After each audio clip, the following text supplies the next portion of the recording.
Matt, we good? Hey, Perfect. Hey, here we go again. Sunday, May 17th. Watch along 3. It is an official event this time. Josh Pants. We it, made it official. We made this official. we have Finally. to Yeah. because we don't have a choice to do any other thing.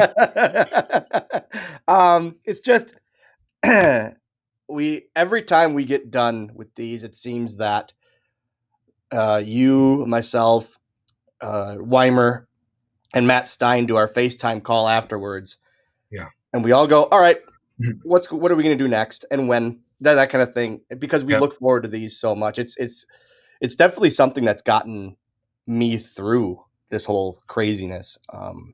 Yeah, I And think it's been a really fun way of passing the time in the yeah, time being that we can't actually perform live. It's cool to look back. I'm, you know this. I don't know that the fans know this, but I'm my own worst enemy when it comes to judging my matches and critiquing and stuff. So I hate seeing myself, but it's kind of fun to look back, especially some of the older stuff. One of the matches we'll see today is a little bit older, and so I like to look back and see like where I was at a couple of years ago, and now that I'm old and can't move like I used to, see where I'm at now. today is almost the Nick Colucci watch along. Yeah. In all, in Well, all, in all reality. I appreciate all the votes for the matches. I just happened to be in them.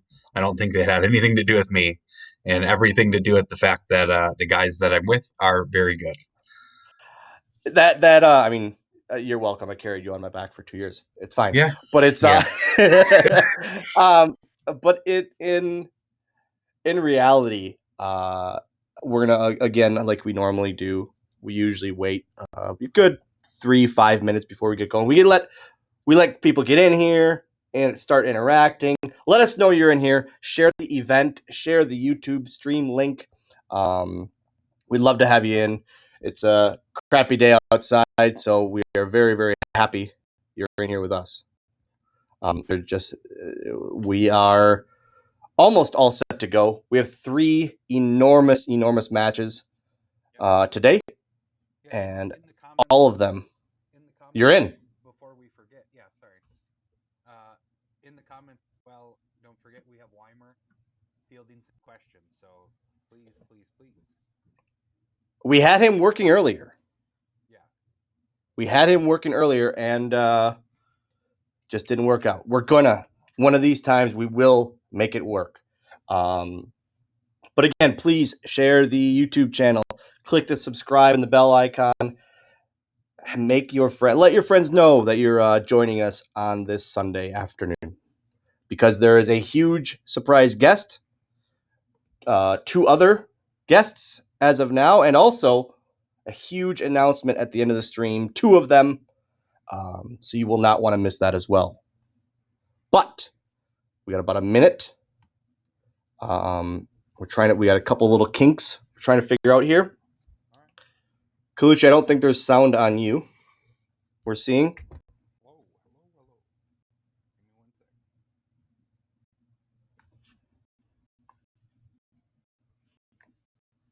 We're going to get this working and going. Hello. Nothing. Good. I can barely hear you. Okay. Well, as long as you can hear me, might be good. Guys, we're going to wait about another minute here just to get people ready and going. Yep. Mute ears for the next one, please. There we go. Kaluchi, you're still not heard. Just refresh your browser quick. Give me one sec.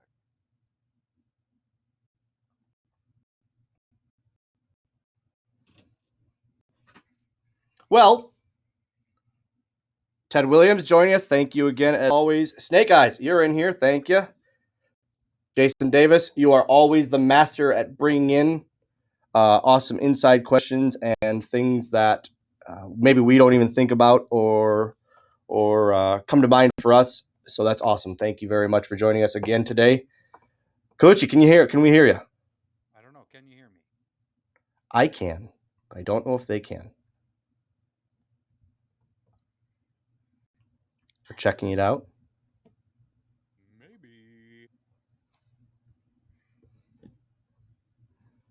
Still nothing. Still nothing. All right. Can't figure this out. You want to? I can start it. Yeah.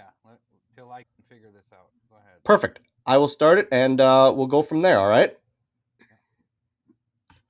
Guys, again, Weimer is in the YouTube chat, answering a lot of questions and bringing up that stuff that we don't maybe see while we're watching. So make sure to please ask your questions. Get the stuff out there that you want to know, and we'll answer as much as we can. And we normally get to just about everything in this. Between Colucci and Weimer, they are very, very good about seeing and fielding comments and questions. But Matt Stein, we ready to go? We're ready to go. I think we're going to do our first match here. And our first guest today is a guy that was on Wrestling Con 1. TW3 is joining us today. Steve Sadis. Tommy, can you guys can hear you me? hear us? Hey, We yeah. can hear you. All right. And What's our up, first guys? match. What's up, buddy? Our first match today that was voted on by the fans was an all-out war between Nick Colucci and Sadist, a dog collar chain match. And this, from our third anniversary show, which seems like 20 years ago. It seems so long ago. And this match alone, that third anniversary show was top to bottom one of the best cards we've ever put out. And this match stole the show for sure. Tommy, do you ever remember memories of this match or of this show? Man, this show is crazy. I definitely do. I'm glad that you guys asked me to be in on this match because this was like this is definitely one of my favorite matches between these two. Dog collar matches are no joke. So this is brutal. It's fun to watch, and I'm excited to see it again. It's one of those. You know, these two guys for a while at this point were going at it, and Yeah. they just it had to end at some point. Oh yeah. This is a perfect way for it to end. Matt, if you can get a little volume on the stream. Every time I step in the ring, because you know what, I have an expectation of myself, and I feel like the people that come Perfect. have an expectation of me that I will be better every time I step foot in that ring. So this isn't a joke. This isn't something where he can throw around the idea that I was just given everything. He's probably upset about the fact that I didn't belly up to the right guy at the beer table. Ooh. Strong words there. That's shots taken there. I've earned everything that I've gotten. When you ask him questions, he's going to tell you about how he goes to the gym and how I'm a fat guy and how I didn't work hard to get what I have. Well, look at our careers side by side. Yeah, I've got more time, but I have some serious accolades we're looking at here. I love how this is shot too. Just a blank wall with the shadows behind him. Very basic, very sit down. It's just it makes it real. For him to say that, you know, he doesn't want to get personal and we're friends. The minute you step into that ring, he knows the deal. He's known the deal since day one. The truth of it is that Binder, you're in here. Can we hear you at all yet? Probably he can talk about his accolades all day, but he can't A little bit. I have done more, seen more, and been more than he. Yeah, I can kind of hear you. I think it's still an issue again. And that's not me being a jerk, but that's really just me throwing it out there and being honest about what he said about me, about calling me out, me about people. I come home from wrestling on a Saturday or a Friday, and I sneak into my kids' rooms and I give them a kiss goodnight. And I wake up in the morning. Oh, how weird is that to see Colucci in trunks, huh? Did Steve win last night? Yeah, it's been a long time since I've seen that. Whew. I remember the first time I seen Colucci in trunks.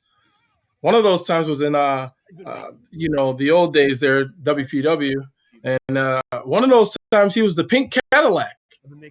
Nick Colucci, you remember that? Yeah. Yep. Yeah, I remember those times. That was awesome back then. Yeah. I scratched and clawed and did everything I had to do to get where I was and accomplish something. And then Ron, good to see you in here again. Oh, he looks good. We should put him in this spot. Colucci goes away. If you're wondering why I'm singling Steve out, why I'm willing to really put my career on the line because he thinks he's going to beat me up that bad. It's because I want to prove to everybody. Jason, what did I think of Sadist's work? Did he ever get any trials anywhere? He always had great size and a great look. He is the epitome of a professional wrestler. The absolute epitome through and through of a professional wrestler.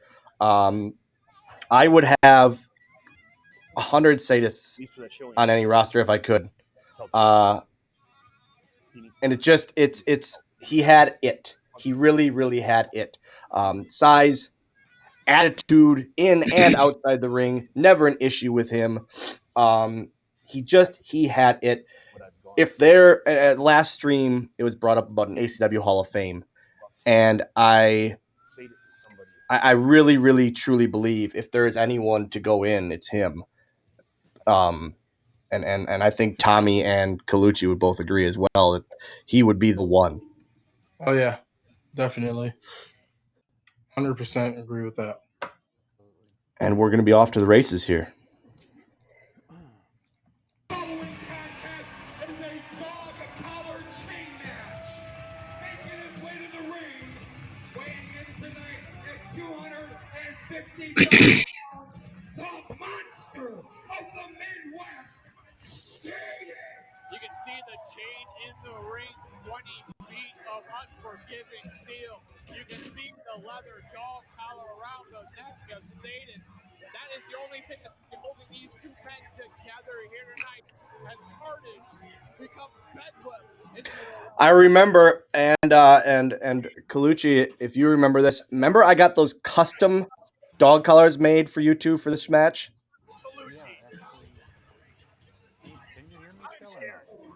I can hear you a little bit. Very little, though.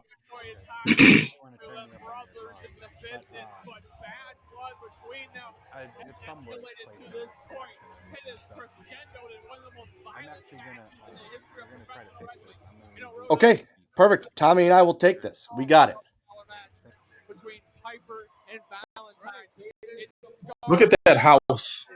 Like, that's definitely one thing Jesus. ACW has been known for a long time, and we bring those houses, especially anniversary. And that is one thing, anniversary shows or not, that building too. You just bring it to that building, and it's such an awesome building to perform in, and it's a very intimate setting. It's always a fun venue for us, and that's why I am like dead set on I will never ever have an anniversary show not at Masonic Center, because that's our home, our truly our home. I would say that the Masonic Center is like our Madison Square Garden. That's our big venue. That's like that venue is for that event all the time. And I think that venue is for us. They've always been happy to have us, and we are, whether it's 100 people or 400 people, they are so happy and just welcoming with us each time that we're there. Definitely.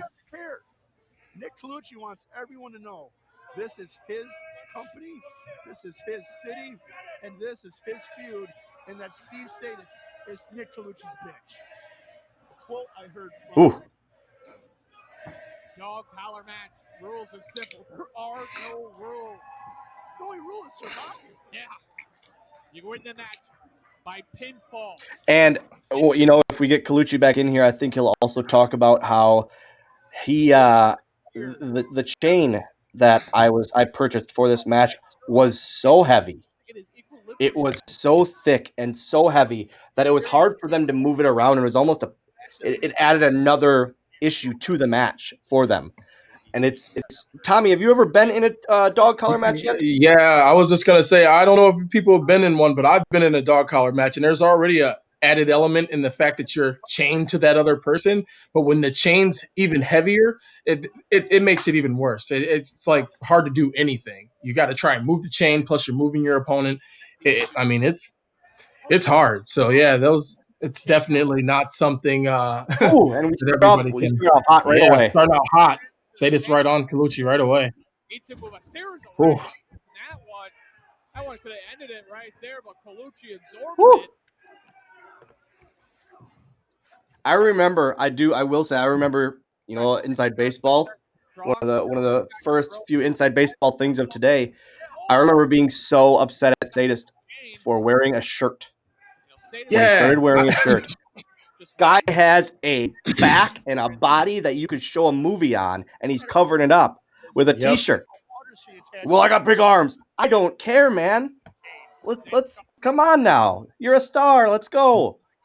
There's no way that I would have ever worn a T-shirt if I were Sadist. Like that body, I'm showing that off to everybody. I'm going to the grocery store like that. I'm going to the beach like that. I'm doing everything without a shirt on. Like I'm being dead serious. Could you imagine TW3 with a body like Sadist? Man, let's not imagine that. But you know what I'm saying. Very awkward looking, that's for sure. I mean, for many reasons. Yes. Midsection that time of a boot. This one is not going to be afraid of the. I think we got Colucci back in. Is he back in? Can we hear him? Nope. No, I can hear you a little bit. That's an innovative counter to the Irish whip. Just grabbed him by the brain and pulled him down that time. That was a Sadist whip. Colucci Oh! his front Oh. attack. Now Sadis has got the chair.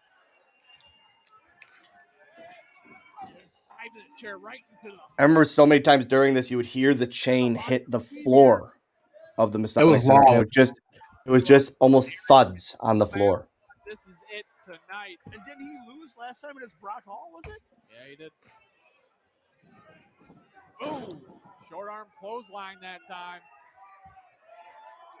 And you think about Sadis and the matches, pardon me, the matches he had throughout ACW and in his career in ACW, with everyone from Colucci and Avalon, and later we'll see a match of his, a big time match of his, to a guy like you and a smaller, his smaller opponents like you and like a Colin Brooks and a Brock Hall, and they were always so awesome. It was one of those. He was an all-around performer. That's for sure. Oh yeah. Is there anything you can talk about working with him? I mean, working with Sadis was always like a great experience. And I mean, like he's super knowledgeable, but not only that, like me being a little guy, the only way I could survive something like that is trying to dodge him and kick him as hard as I could and run away and like every now and then catch him off guard. Sadis is just an all-around great performer, and definitely in ACW especially, he was a beast, man. That's all I can really say. He was what he was. Like there was nothing about Sadis that didn't scream out, "I'm a professional wrestler. I'm a badass, and I'm gonna beat you." So he just had that presence. I think that's the biggest word. Yep. How you can describe him is presence. 100%. And my dad, who is not a wrestling fan, would always go, "Man, that's Sadist. He looks like a wrestler." And I think for anyone to say that, it's you got him, and then you have a guy like Randy Fitzsimmons, who well, yeah. But it's one of those.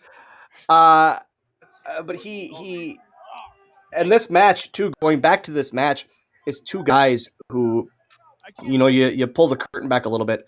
Two guys who were so close for so long. Yep. Crimson starting to flow from the face of Sadis. I can hear you. Yeah, I can hear you. Hey, all right. I had to go with the think we're old good. muffs. JJ has another picture for Colucci right there. You know, the old muffs. I still don't have chat, but I kind of have it on here. So Sadis fires back. So it's Colucci though. yeah. Well, hey. Jesus, Steve, stop hitting me. Do we have audio for on YouTube for Colucci? Let me know. So the Weimer says Sadis is definitely missed in the locker room, and that's for sure. I agree with that 100%. Just not just missed in the ring, but in the locker room as well. Great knowledge. I would love to pay him to just hang out. I would go in on that just to have him back, just to be there. Hey man. Yep. Here's a sixer of beer. Just hang out. Just come hang out with us. Yep. Binder, we have sound on you. Let's go. All right, Uh, Right. let's I do this. think, and So, we fun were fact. talking. Go ahead. This is so I kind of was half paying attention before when I was trying to get this to work.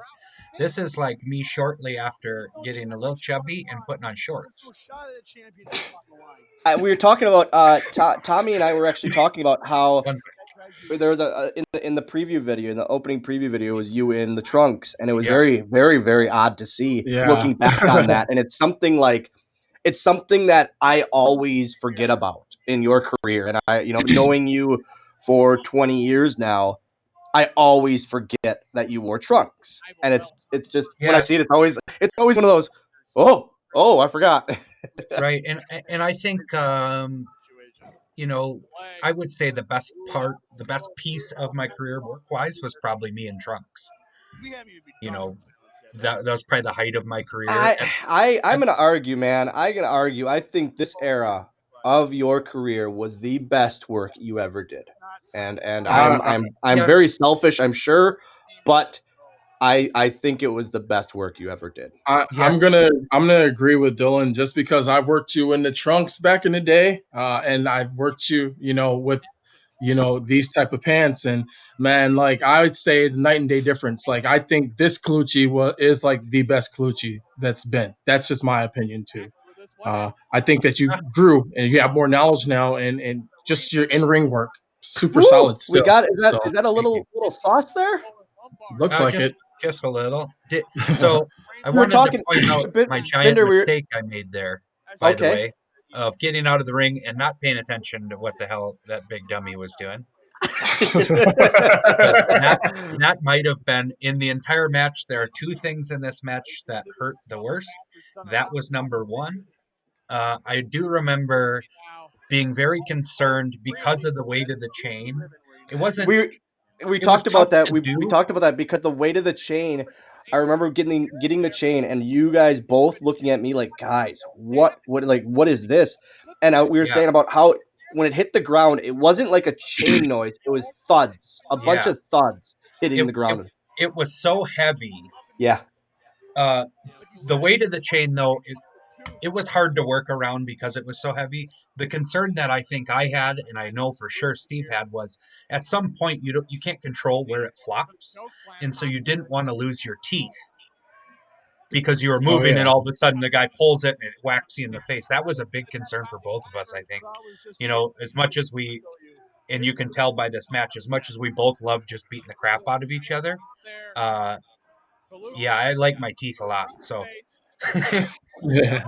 He's got a wicked armbar is what he's got. Oh, this is what he beat him with last time, correct? Yeah, he's wrenching back.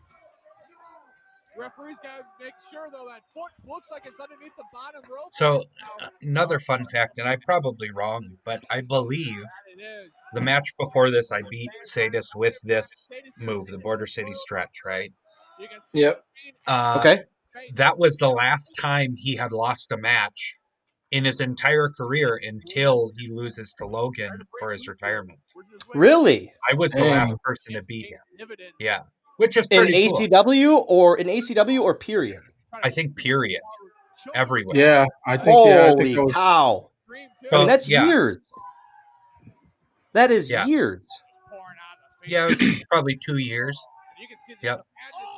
Wow. Again, intelligence there, Colucci. Use it as his advantage. So there.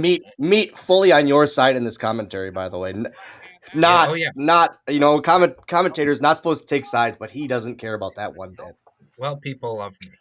yeah. I can't help it.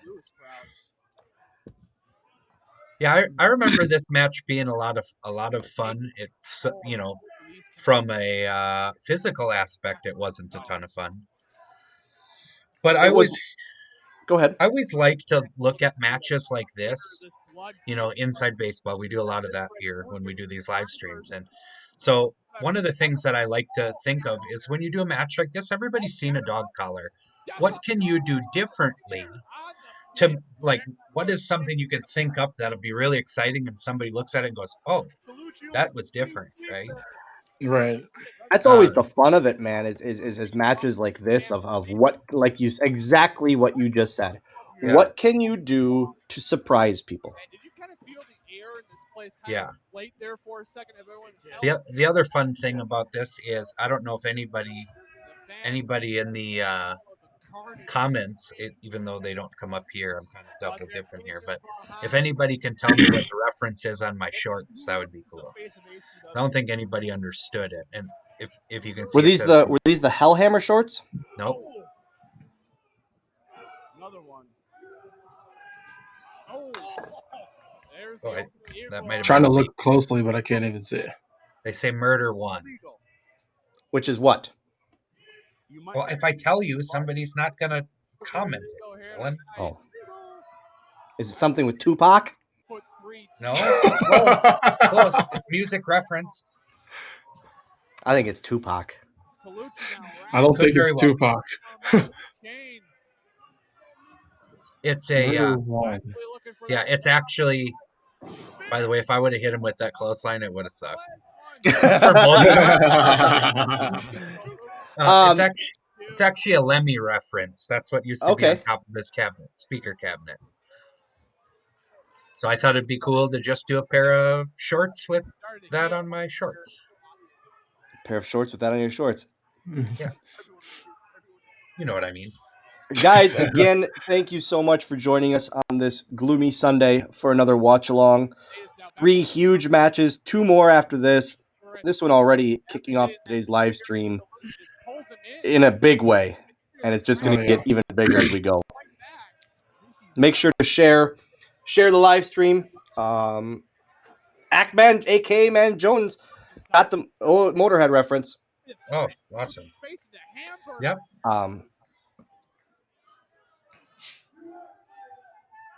But yeah, share the event, share the live stream, youtube.com/ACW Wisconsin. Thank you guys again for joining us. These are always a blast for us to do. Check out that Pro Wrestling Tees site. We're going to try to get some more new stuff up there soon, hopefully. We have 2 designs on the way, hopefully one this week, the other one right after.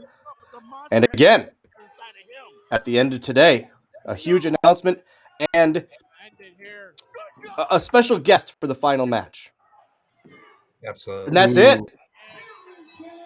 Oh, see, I missed the part. I missed the exciting part that hurt the worst. So at some point in that match, he tries to give me a German suplex, and I dive out of the ropes, and I just go running and pull the chain and dive onto the floor.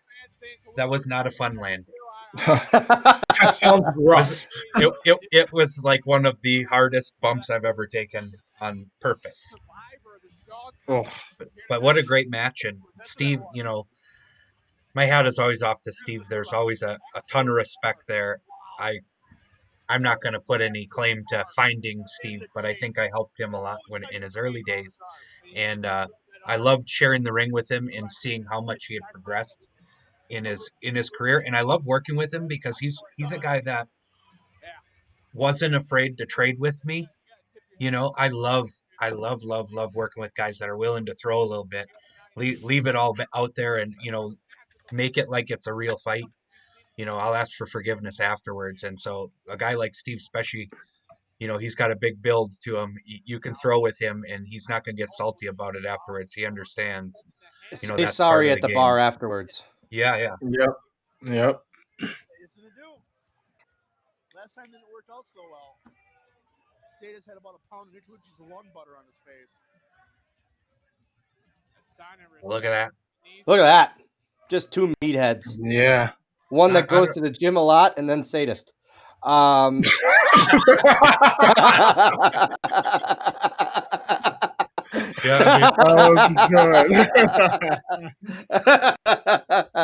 oh man. Awesome. Again, you guys voted on that one. We appreciate the votes.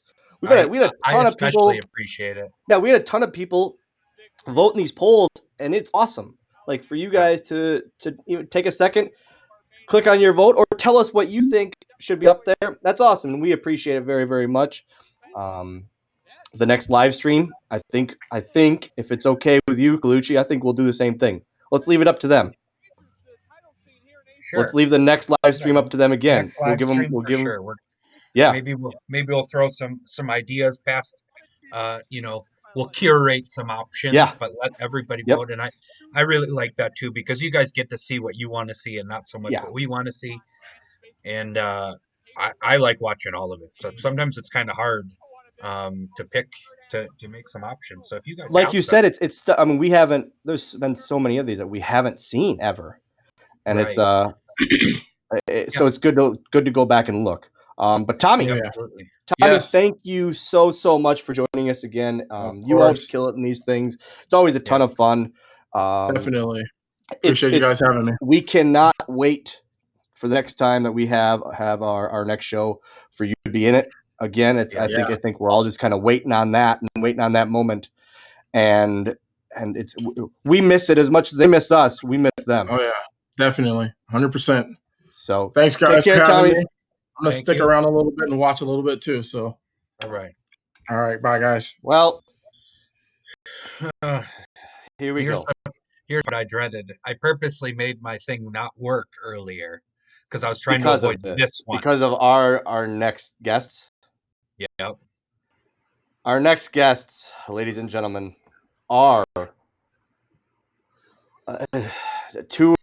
of our favorite people and his partner, Willie Wild, Randy Fitzsimmons. Wild and Randy. Willie joining us for the first time. Randy joining us, unfortunately. Guys, hello.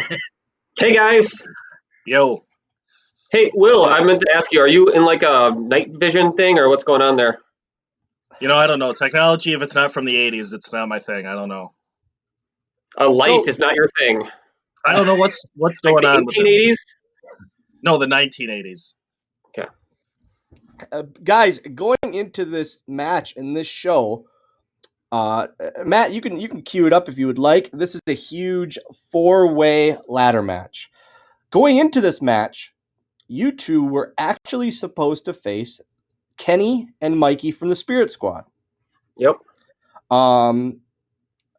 They couldn't make the show, so we had to call an audible. Yeah. The big guns. With that audible, we had to, as Binder always says, over deliver. And so we decided, all right, let's make it a ladder match. And here we go. We're ready to go.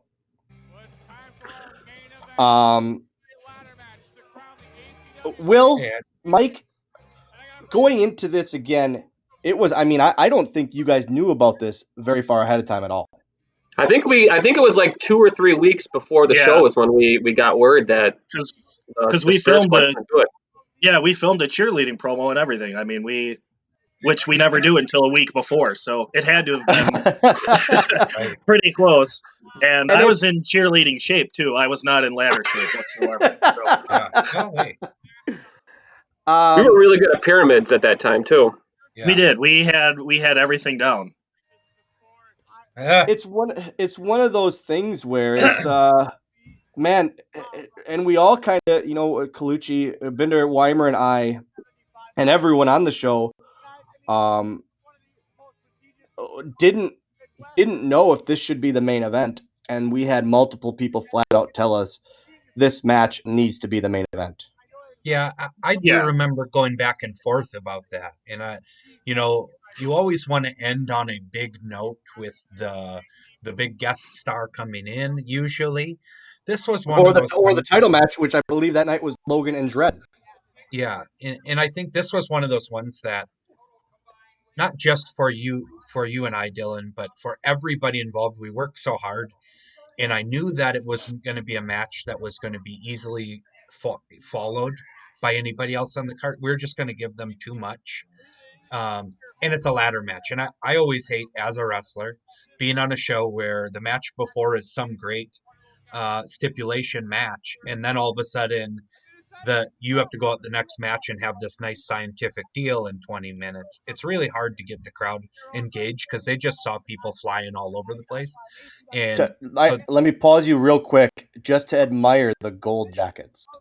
Yeah, I'm kind of sad. I don't remember I remember the silver ones. I don't remember the gold ones, and I'm kind of sad that they didn't wear those more often because they're super They cool. look so good. Yeah. And it's again, I mean, Will, Mike, first ladder match, correct? Correct. Yep.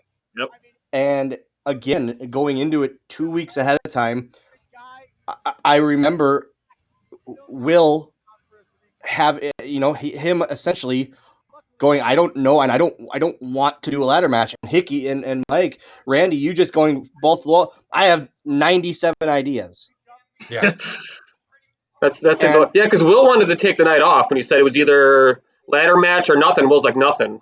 One of the actually, if you guys remember, one of the options, Bender, was them versus LAX, Santana and Ortiz, who are now in AEW. Yes. And Will Ladder looked match at every me. day of the No. week. Yeah. Will looked at me with such fear in his eyes of Yeah, having to I've try seen to God keep forbid. up. in those the LAX guys at that time were just starting to make a good name for themselves. We're talking a couple of years ago, so Yeah. they'd been around, they'd been doing stuff, but they were really on an international level, starting to really pick up steam. That would have been an intimidating one for me too, I think, because that's a Well, I mean, that's a Mike and tough- I get gassed on our way to the ring. I mean, we can't. Yeah, we're exhausted right now, just handing candy out. Yeah, it's probably Gas to the because of the gills. candy in your pockets. Weimer just brought up the fact that this was the Christmas pants match that Yes. Mike was so happy about. I've had these And- Christmas pants for He 3 bought years, those and nobody tight- ever let me wear He them. bought those tights. Yeah. He bought those and kept them for 3 years until we actually just put them on. I don't even think we got permission. I think we just did it. I remember Yeah. walking downstairs to the Sonic, and Dylan's like, "What are you guys wearing?" Like, don't worry about it. And that Christmas was candy his Randy. response. His response was, "Don't worry, just let it happen." And I couldn't say anything past then. Ryan Brown, Weimer just brought up. Ryan Brown is in the chat. Thank you, Ryan and Jesse, and all you guys for helping us and making not only the DVDs but just the video production in general what it is, and always being on top of everything. You guys really, really are a key element to this movement that we've been doing for 7 years. 6 years. What is it? I have no idea. One of the two. I think we had our 6th year. As you'll see in this match, I've been hit on my head a lot of times with a lot of things. So, And we're going to get into that too for sure, because there is a point in this match very early, where you get a little injured that night. You didn't even make it to the bar that night. no, actually, I made it to the emergency room. Yeah. After this match, And it was so early. Yeah. We called some audibles. We made it work. Where you look at me and you go, "I'm hurt," and I go already. The biggest issue for me was I don't know how I did it, and I don't remember where it happened. I just know at one point I'm on the floor, and I'm trying to get up, and I went to do kind of a push up to boost my body up, and all I felt was this really awful stabbing pain in my ribs, and I thought I broke my ribs. And then we had, however much longer of a match to go. It wasn't this one goes 30 minutes. Yeah, and that probably was about the halfway mark, I would say. No, that was earlier than that. It was 5 minutes in. Yeah. Because I remember I went to the outside because we had to move a ladder around. You're like, I can't move that ladder, and I had to move it myself. Yeah. Oh no, Mike! You had to move the ladder by yourself while Bender has a rib out. a whole ladder by himself. As you'll see when Will takes one of the roughest bumps ever. Oh, this was one of my that just the start of that was one of my favorite things that we've ever done. A lot of people got hurt in this match, though. Yeah. Well, that's kind of par for the course for these kind of matches. Especially for 8 guys that all, again, we have to end this anniversary show in a huge way. I don't know what you're supposed to sit on him, Dylan. I was supposed to do the sit. I'll tell you this. This wasn't the height of my athleticism. I've had Fair one enough. athletic match, and it might have been in 2003. Can we see it? That was the backflip. This Will it? This might have been where he gets hurt. no, Nope. it's not. You guys, Could have been. let me talk about this, and it's been brought up almost every show we've ever had. You guys have never hit Launchpad McQuack perfectly. We don't have to. No, You that's definitely that's the tried. He's beauty. over AF. That's the beauty of the move. It's art. It's art. It's art. It's So never perfect. I I'm think almost it's here. 100 No, Oh yeah, that was cool. I'm almost positive I it's forgot about here. That was not so cool. I love it when Will gets kicked in the face. It's right Yeah, here is me where I too. think That's when it happened, Yeah. right? Yeah, so I ended up not breaking ribs. I actually tore a whole bunch of my ab muscles right by my ribs. It was extremely I thought you had to painful. have ab muscles to tear them, but whatever. I do. They're underneath somewhere. Old Fabio Fitzsimmons over here. Yeah. Hey, sorry. I got washboard abs. I just got a load of laundry on top of it. I hate him. We're gonna go out there. We're gonna go for broke, and right now, I think he's definitely laying that out. Beautiful springboard drop kick. Chuck it. The ladder. Like I said, you have to pull it all the stops. Don Gotti Yeah. on commentary. Yeah. Why do we miss him? Miss him so much. Yep. And it's one of those things where he found a new calling behind a commentary table too, and he's so good at it. He's a natural talker. He's so good at commentary. When shows start happening again, he's a guy that I really would love to have around more, not just in the locker room, but for things like commentary and helping some of the younger guys out. What is this? Don't remember that. Super athletic right there. Not gonna lie. Minus the slipping on the rope. But Yeah. Will in very, very good shape for this match, by the way. Yeah. And you know, Like I he told you, trained. I was in cheering shape. I that was the skinniest I'd ever been. You can tell though that Will it's winter because Will is like almost see-through. That's him during the summer though too. Yeah, summer don't get a whole lot darker. Will reflects the sun. Guys, again, in the YouTube chat, if there's anything you want to know, any questions you're wondering, anything deep dive stuff that you're that's on your mind, let us know.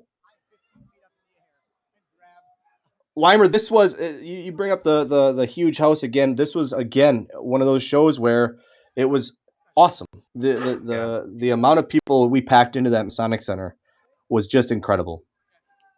Anniversary, I think, always has we always bring in a special guest and things like that, but Anniversary, I think, really sells itself as like WrestleMania sells itself being WrestleMania. Our Anniversary sells itself just being an anniversary show. I think a lot of fans are very intrigued and want to celebrate with us, which to me, that's what anniversary shows are. It's not, we're putting on another show, and it's usually our biggest show of the year minus Wrestling Con. But Anniversary to me is a way to celebrate the fact that we survived this crazy business another year and did it really well and get to celebrate with our fans. And that it's we do Wrestling Con. Oh Jesus. I remember seeing that, and I go, "Oh, Will's done. Will is done for the match." Randy, have you taken anything onto the ladder yet? No. I got it on me. It's on my head. Dylan, I love that you had to squat still. Well, he's not very tall. I mean, he's taller than you, but he's not that I'm tall. 6'1". You're not. Hey, I took that ladder spot. Oh, piss off. Woo! And here we go. Ah! Oh man, he could have decapitated him. Avalon and Kalush. Oh, it's a hockey fight. Oh, they're continuing their war from over the years. And then you two, you and Avalon going at it. The history that you two had in singles competition, lead, and carrying over even to this. Mm-hmm. So obviously at this point I haven't figured out that I'm hurt yet. It's like right after this. Take that awesome boot. I fall. I felt good. And then I just didn't get up. Jordy not catching. Well, I mean, it's his partner jumping, so. Well, you should want him to, not hit so hard, right? I mean, we saw it at Wrestling Con when Avalon hit his ass on the floor that time. Yeah. Jordy just wasn't there. I mean, Jordy, catch your partner, bud. It's another guy. I'm gonna regret saying this, but I really miss seeing Jordy Lee in person. You're gonna get a text. You're gonna get text in about 30 seconds. I know. I heard that with some ridiculous dad joke. Yeah, I love it. We were talking about guys like that, and ACW fans, who do you miss in ACW? There's a question. Who do you miss coming around in ACW that maybe you don't see anymore or as much anymore? I love in the chat, our good buddy Jason Davis asks about how many great memories have happened for ACW in that building, being that it was 1,000 degrees in there, 1,000,000 degrees in the building. Or like you said, or Weimer said freezing. Yeah. Like it's one or the other. It's never okay. Well, anniversary is always it's almost always a guarantee that it's going to be freezing when we get there. And we all sit and shiver all day until we go out and have a match and the fans come in. And then, into the first match, we're opening windows because it gets warm. I remember my son's mom. And me. My son's mom rushed to the back saying, "Your dad is so mad at you right now." Oh, yeah. Oh, he was so mad. He was so mad. Yeah. Him and Landon was so worried that I was hurt, and she rushed to the back. I think your dad left. He left now. He's like, I'm out of here, and stormed off. Yep, that's exactly what it was. And then I got a text. There's just days where I just don't know why you do the things you do. And it was, it's one of those. Yeah, I know, but as as being a dad now, I can completely see where he's coming from. Mm-hmm. I mean, you were a dad then too, but no excuses. This is a really, really good match so far. Let's get back to this action here, guys.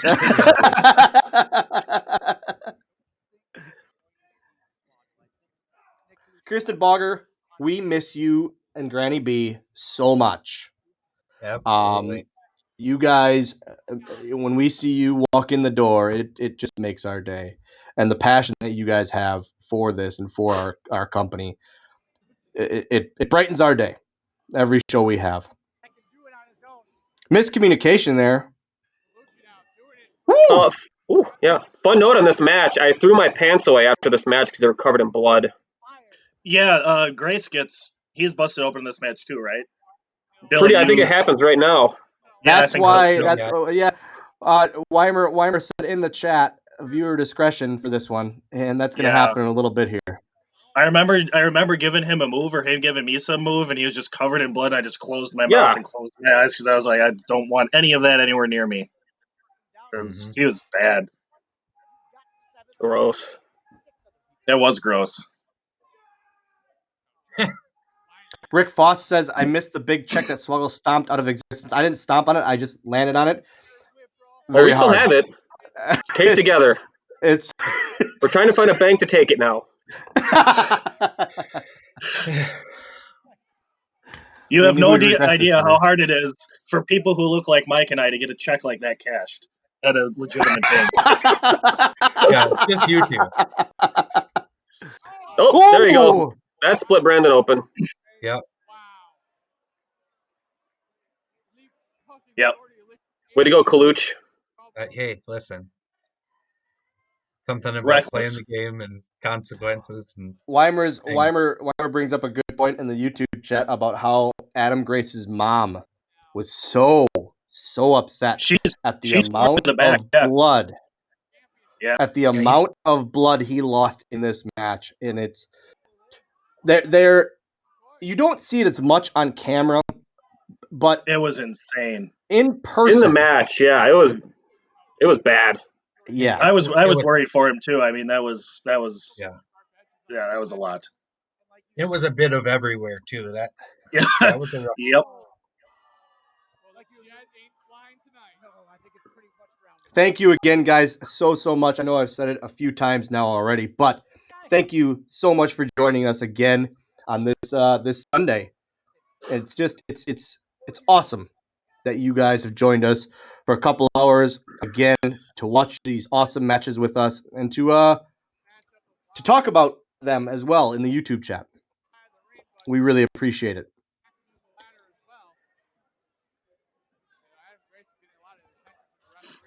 I think, guys, again during this, I don't think we knew how good it would be.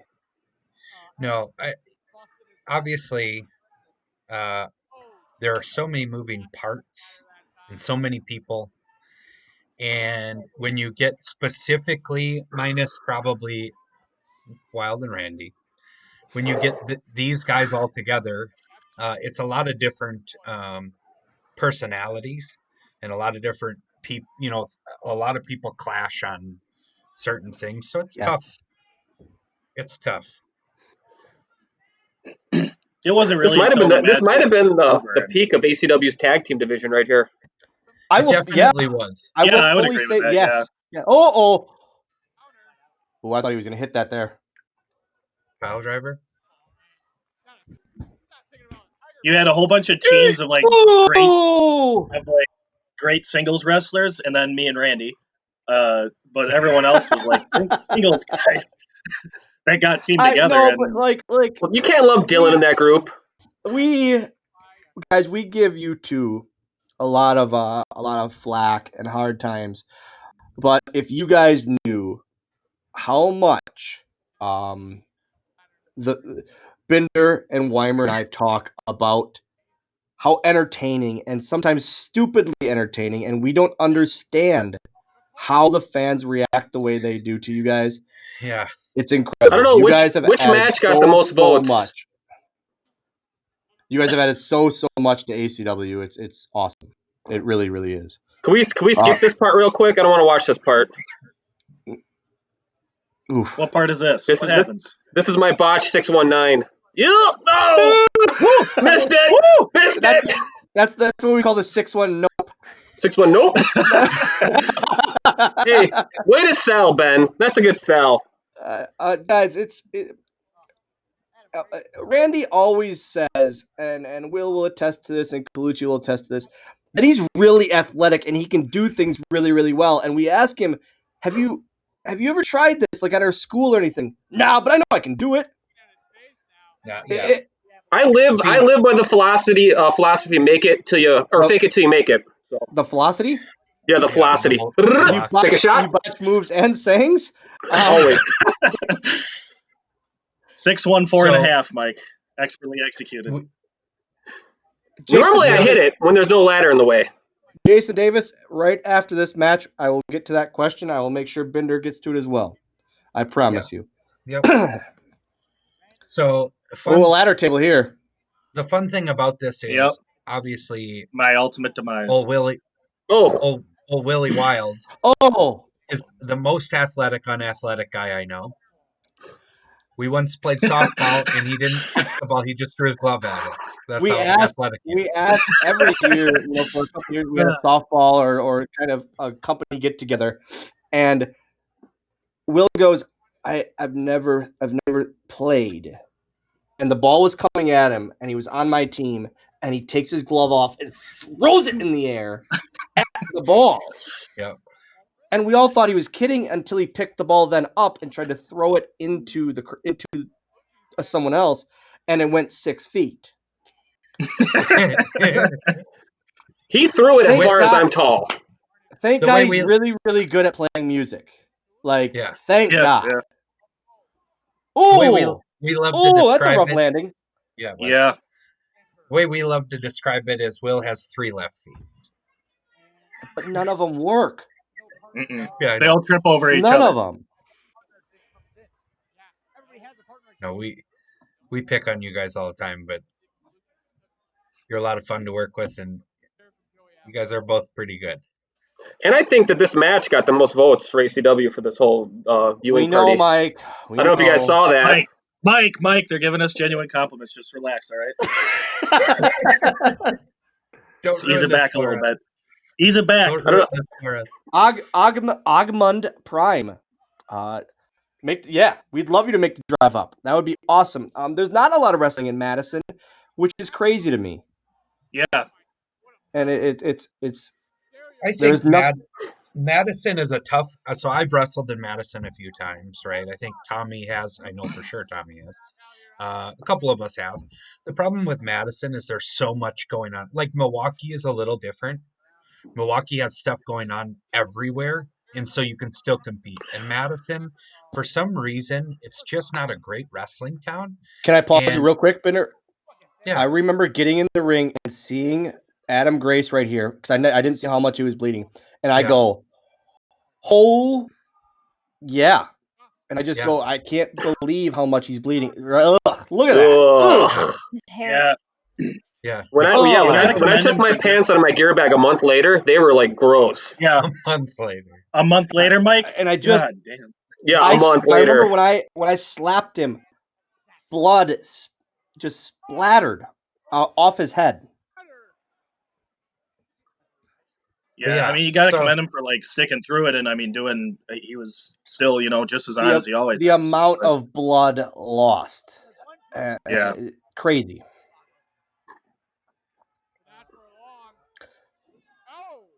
Ooh, That sucked. that looked fun. That looked like it really hurt. yeah, yeah. Oh yeah, see, this is where I just like had everything I could closed To because not it's have so him touch covered. you? That was the farthest distance I've ever body slammed someone. I just did not want him anywhere near me. Ooh, I always loved that backbreaker. it Yep. always looked rough and awesome. He's Look at Randy looking athletic. Look at that. About once a show, it happens. Yeah. Here's where Colucci goes, sorry, and then just DVDs me. He was supposed to do a Joey, gut buster to me. Avalon in the chat. Oh, there we go. Avalon just seems like everything I took in this match was on a damned ladder. Yeah. Yeah. Now looking back on it, yes. He takes a really sick bump towards the end. Yeah. You taking everything on a ladder and Mike never touching a ladder. It evens it out though. I set that ladder table up. Binder did. He couldn't do it. I had to do it.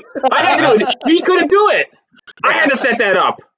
The thing is going into this match, everyone wanted to give Mike the ladder bumps, but he ended up taking 0.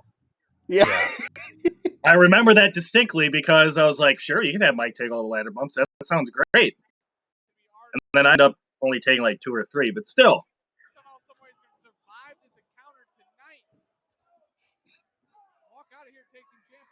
Yeah, watching this back, it's amazing how well it all came together with so many people. 8 guys, and I'll say this: 8 guys who, myself included, all want to get their stuff in. I don't. I don't really care, but Will was the biggest diva out of anybody. Oh, shut up! I don't want to wear the Christmas pants. I'm not going wearing tinsel. Oh, how can you no believe me Santa for not Claus. wanting? Here we go. Oh, here it is. And not even flat on the ladder; it was the edge of the ladder too. Yeah.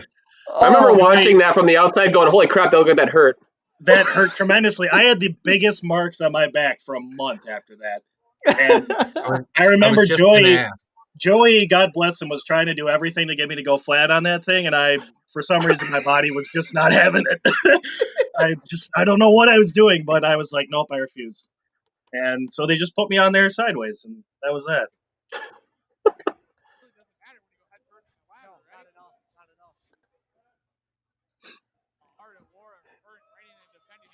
Oh.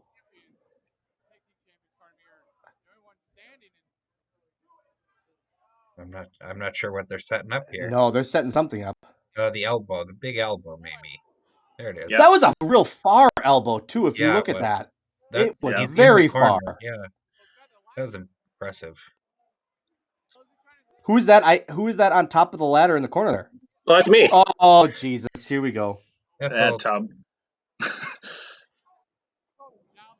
You are so unathletic. How cool was that spot? That spot was so cool. It was like a pirate swing on a rope, but worse. Like, it was not good. That was so cool. Oh! Hey, by the way, I just want to add that I beat Sadist at a Now show June 28th, 2016. Just saying. It's not in the history books. It doesn't matter. It's fine. It's on YouTube. I'll share it later. Oh. Oh! Oh, this is the spot of the night. Oh! Yeah. Jordy, I'm going off the top, and I'm going to break that ladder. Oh. No, you ain't. Again,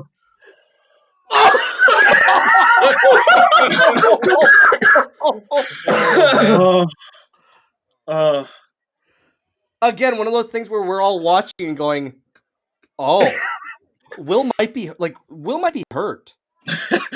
Yeah. It's amazing to think how many things could have went wrong in this, and the little things didn't go wrong, or the little things did go wrong. The big things that should have didn't. Right. Yeah. That's what I was going to say. It's like, it's amazing to think that of everyone in this match, I probably took the least punishment. No. Randy took nothing in this. Dude, I take a floor bump right here. If you watch, Ben McCoy suplexes me on the outside of the ring. Yeah. I remember getting to the back. It was maybe at the bar that night, and I said we were talking about everyone getting hurt, and Randy literally looks at me in the eyes, dead serious. Goes, took a heck of a suplex, and I go, well, Bender's in the ER. Yeah, one heck of a suplex. This bump right here for Avalon is pretty. But I don't know. But the thing is, when I took that suplex on the outside, my heel hit the ground real hard. Yeah, this bump I think was probably the most brutal of the whole night. You can't see it on that camera shot either, but that's directly onto a ladder. There you go. Yep. And I remember looking at you saying, "Nope, you get them because I can't." While you're hurt. Well, so Dylan here is afraid of heights. Go figure. Do not like them. And he couldn't climb up that ladder any further. Well, good thing he's only 3 feet tall then. Yeah. What a fun match. Guys, that again, and Avalon's in the YouTube wire. This, again, going into it, I didn't know how awesome it would be. And even during it and that night, I knew it was fun and great. Watching it back, it's so good. And I'm so glad that the fans voted on. Thank you guys for voting this through so we could watch it all together and watch it with you guys. It was awesome. It truly was. Wild Randy, what are your kind of final thoughts on the whole thing? I was pretty bummed that we couldn't work the Spirit Squad, but once we got going on this match, it was like, don't really care about the Spirit Squad. But it was a good time. It ended up being so much fun. I mean, it's great to get to work. I guess if you can, but at the time we were in with teams that we're all buddies with, and it turned out really great. And people we like to work and enjoy to work. I mean, we've had pretty much runs with all of the teams that were in this match at some point. A couple matches here and there, and again, we talked about how that era of the tag team division was I was the era. And then we had Players Club in that division too at the time. And it's just, I think it's the best the tag team division has ever been. I really, really do. Yeah. Absolutely. Yep. I agree. It was a lot of fun to be a part of that match. Like the culmination of all those teams that were just on top of their game. I mean, that was pretty cool. Jason Davis had a question earlier, Bender. I don't know if you saw it, but how do we decide, as a company and behind the scenes, to put a gimmick match into a match and make something that? And I don't, to be honest, this was never supposed to be a ladder match. I think it was just supposed to be Art of War, us, and Famous Trash in a regular match. Yeah. So I think And then you chose the ladder option. Just a regular triple threat, correct? I believe so. And I think there was some, some discussion of maybe upping the stakes a little bit, being that it was for anniversary, obviously. That being such a big show, we like to give the fans a little something extra. And but typically, when you see a match like this with a big stipulation, it adds to telling the story one way or another. It needs to further whatever we're doing, and so you're not going to see a TLC or a ladder match or a dog collar match or any of that kind of stuff early on. It's usually the way to end something, the way for two guys to get it out, and that's the final piece of the puzzle. Alexander, when is ACW? Excuse me. When is ACW going to return? We will talk about that right after our main event match today. Yes. Wild, Randy, especially Wild. Thank you guys very, very much for joining us today.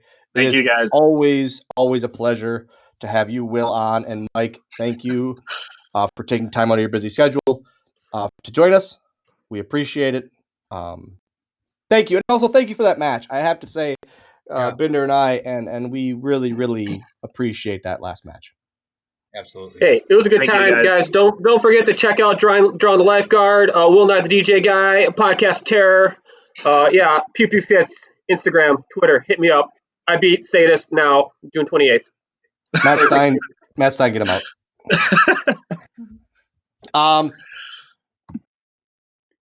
Binder. Yeah.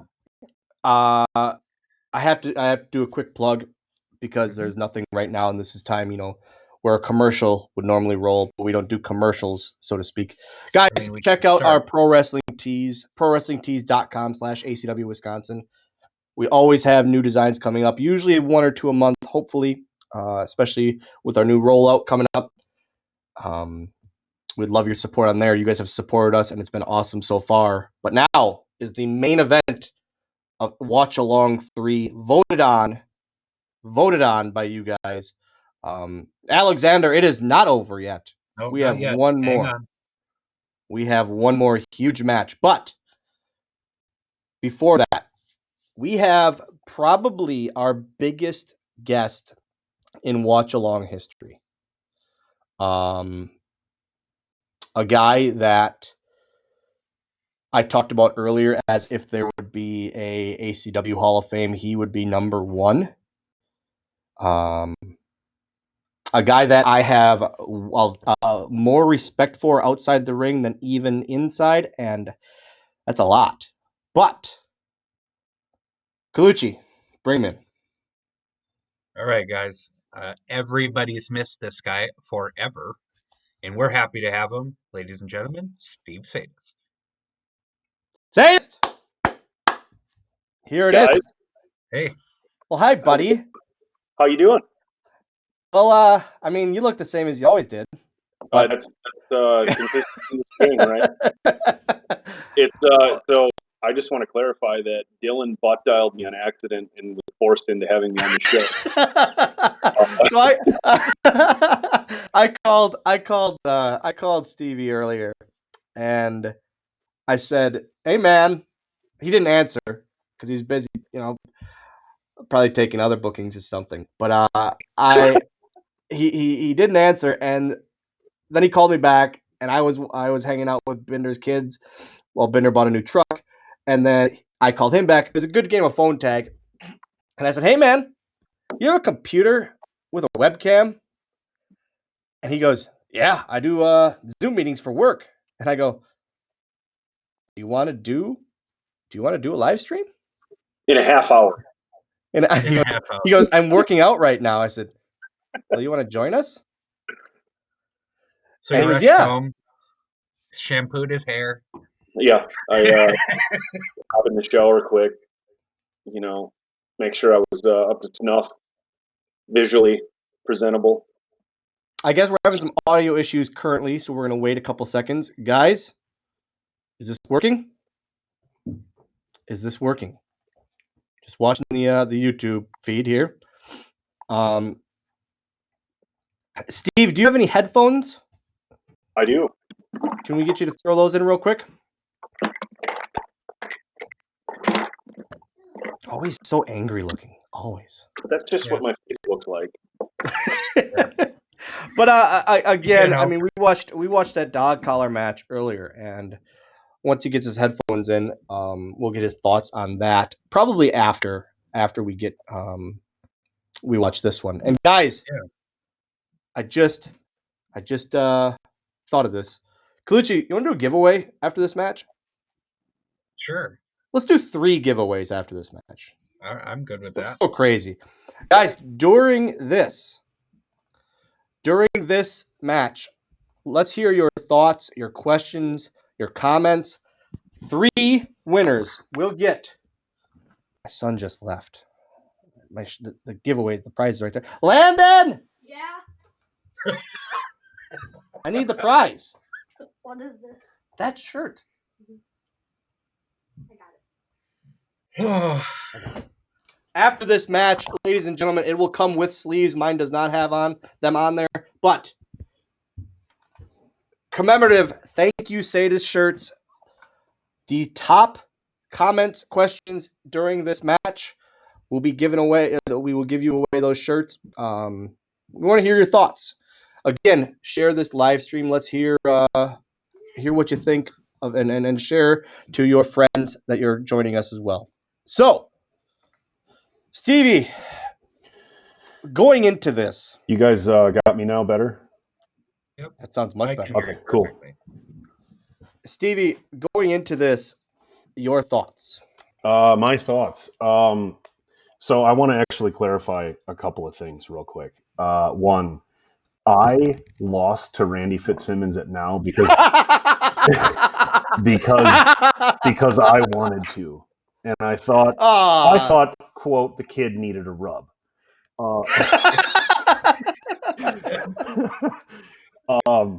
Second, going into this match, and Dylan and I and Colucci had the conversation, and this all spawned. I'm going to long story short this, but I was at WWE with Jordy and Avalon and had the time of my life. I think it was May 2 years before, and when I was there, I got pulled into a room by Carano and Arn Anderson and a couple other people, and I was basically told, like, I was asked, how old are you? And at that point, I think I was 34. And they basically said, this is a marketing company, and we're marketing things that we can market for a very long time.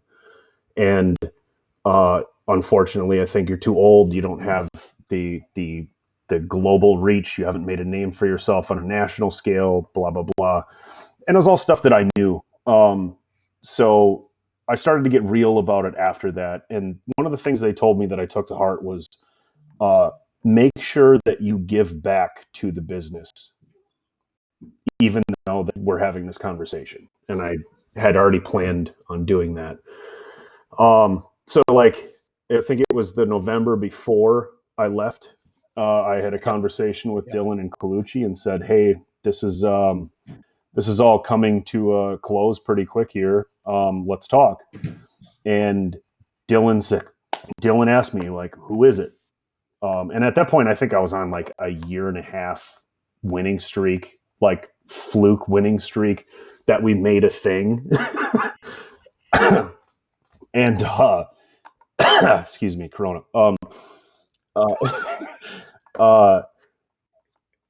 You know, the the obvious choices there, and nothing against any of them, but T-Dub, Avalon, Dread, were all thrown in the hat, and I brought up the idea that we've got the opportunity here for you guys to make a new star. And it was one of those things where we had the conversation and they said, well, who is it? And I said, it's Logan. I said, you guys need to capitalize on Logan while you have him, because that dude looks the part, acts the part, and is the part.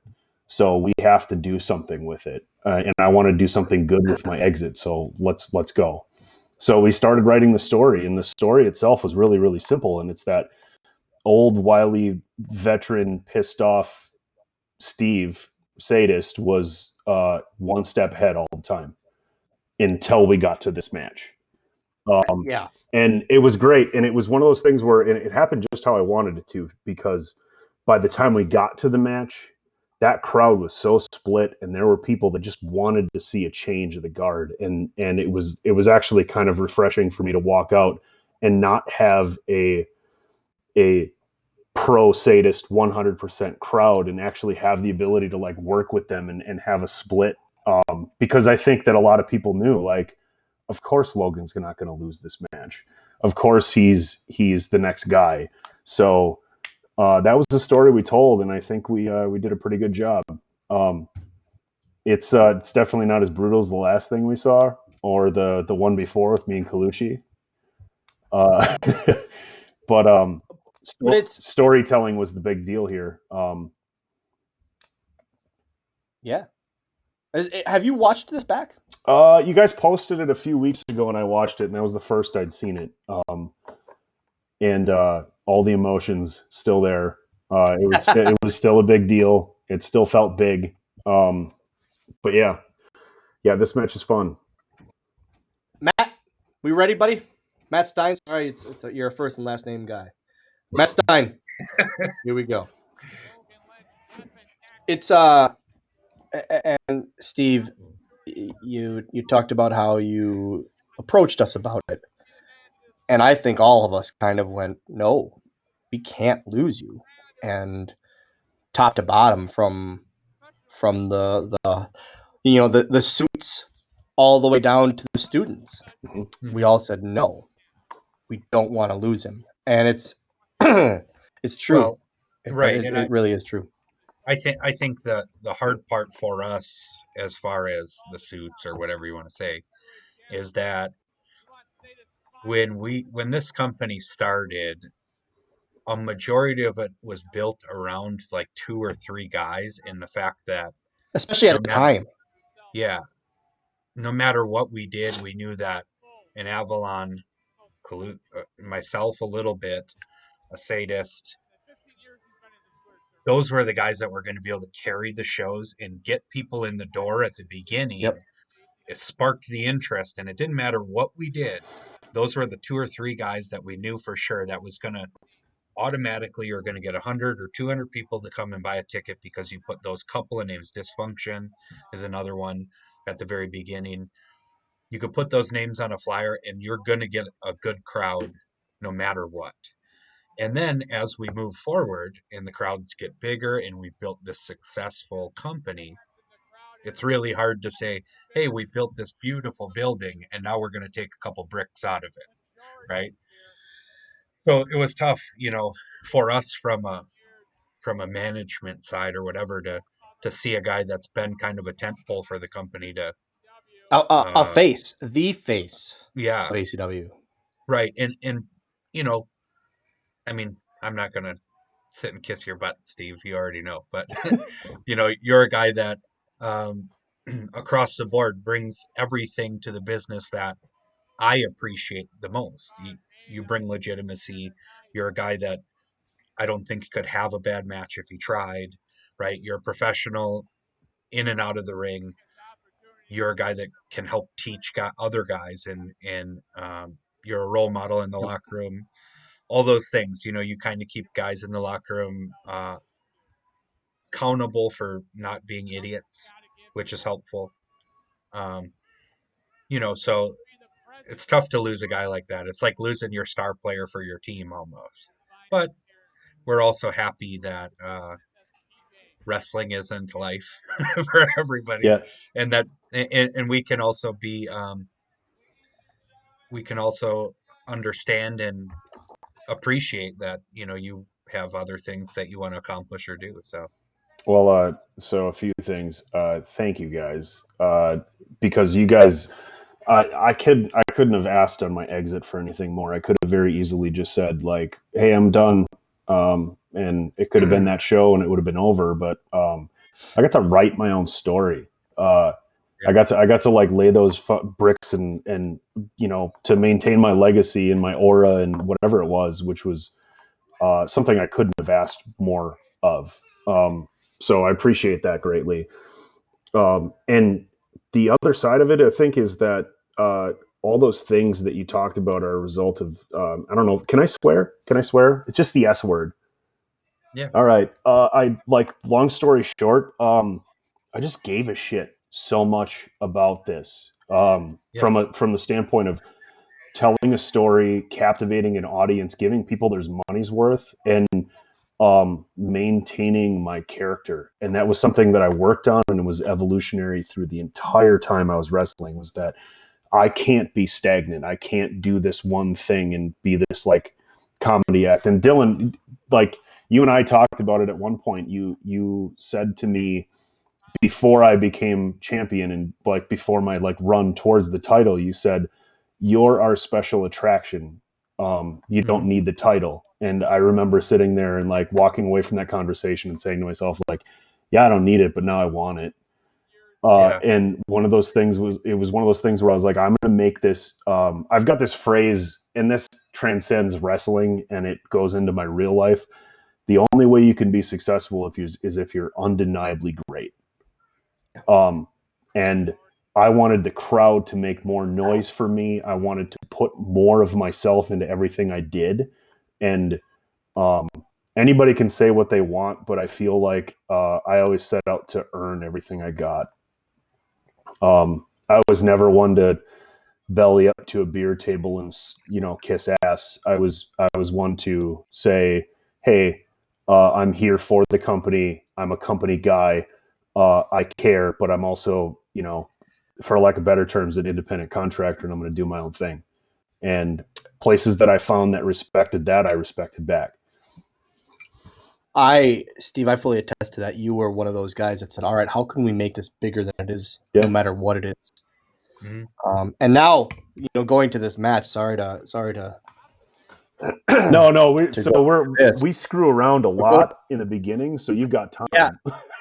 to go to this is, I think all of our fans, going into this, I think 75-80% of our fans going into this had a feeling of what the outcome may be, but they didn't want to see it. Yeah. And I think that's the key. I really think that's the key of they didn't want to see the outcome that they thought might happen. Matt, can we whenever you get Matt, can we get a little more audio on the video? That'd be awesome. But this alone. Can I sidebar real quick? I really wish that I was doing the chop punch combo in the corner for much longer than I was. It was like my last 3 shows I started doing that, and it's great. Alyssa coming through in the clutch. Thank you. Love you. You know what we're missing right now, but it's fine. German right off the bat. Yeah, so we talked, we had the conversation and stuff, and this is for everything, right? So I might as well, from a character. From a character. To pause you there, I'm sorry. This was title and career versus career. Yes. Logan had never held the ACW title up to this point. This was make or break for him. That was another story in itself. This was make or break for him. Yep. Well, and he was, I mean, if you look at him from ACW standpoint, I mean, he was always in a tag. He was always kind of a mid-card guy. He was always a filler. And, I don't think anybody in the crowd looked at Logan and said, like, that's a mid-card guy. No. Like, he's got the most quintessential, like, WWE entrance. He's got his shit together when it comes to his character. He has a physical presence in the ring. He's not a mid card guy. So this whole thing was to establish that, and it was really important for me because, like, I mean, Logan and I, Ted and I, like, he's a good dude. We can do we're doing the behind baseball thing, right? Yeah. I don't care. Yeah, This so is he's a good this is dude, where and buddies hanging out. he's a good dude, and he cares just as much as I do about, like, the little things, and the little things are what makes a match, and they always are. We're trained to fall and execute moves and do stuff, right? And my biggest catalyst for what made me different was the putting the why behind it. Like, why do you do that move, and why do you execute it the way you do? Because sure, everyone can do a certain thing, but they do it a certain way to make it their own. And he cared about stuff like that. And that was, I mean, that was, 2 years before he and I worked at WPW, and he was very much asking those questions. And I kind of started realizing, like, okay, this is the future of the state. And I knew it at that point, because he cares enough to ask those questions. A lot of people don't. And it's not that everybody has to. I think it just, like, tells a little bit about the person when they do. When you care enough to ask questions, it means you truly care and you're not going through the motions. Yeah. I mean, matches for matches. Like, why am I taking off early on a Friday and driving and putting miles on my car and putting miles on my body to just work? Who gives a shit at that point? I was always really big on, like, okay, I'm opening the show. That's cool. I understand my spot here, but what do I need to do to make the most for myself and to get the show started? Stevie, we're getting a a couple of questions in the YouTube feed. Yeah. That if it's okay with you to address right after this match. Yeah. Is that okay? You okay to hang out for a little bit right after? For sure. Oh, that rolling European while you're sitting, Gross. throwing all of his body weight into you. Yeah, no, it's there's Logan's not as big as me, but also heavy. And Yeah. that when he lays that in, that definitely I feel that. Yeah, and to touch on something Steve said, I think this kind of was Logan's coming out party a little bit. I think we all saw a lot of potential for him to be a big star. And I remember having a conversation with him a little bit before this about how I wasn't so sure we were going to have him for a long time. I think I said this on one of our other live streams, but Hey, by the way, he clotheslined the shit out of me right there. But he's, you and him are very similar in the aspect of you're both guys that, like, if I could build anybody, if I could Frankenstein wrestlers together, you guys have kind of the whole gamut of things I'd want. You look good, you're big physical guys, you can be taken very seriously, you can wrestle, and you both have great attitudes.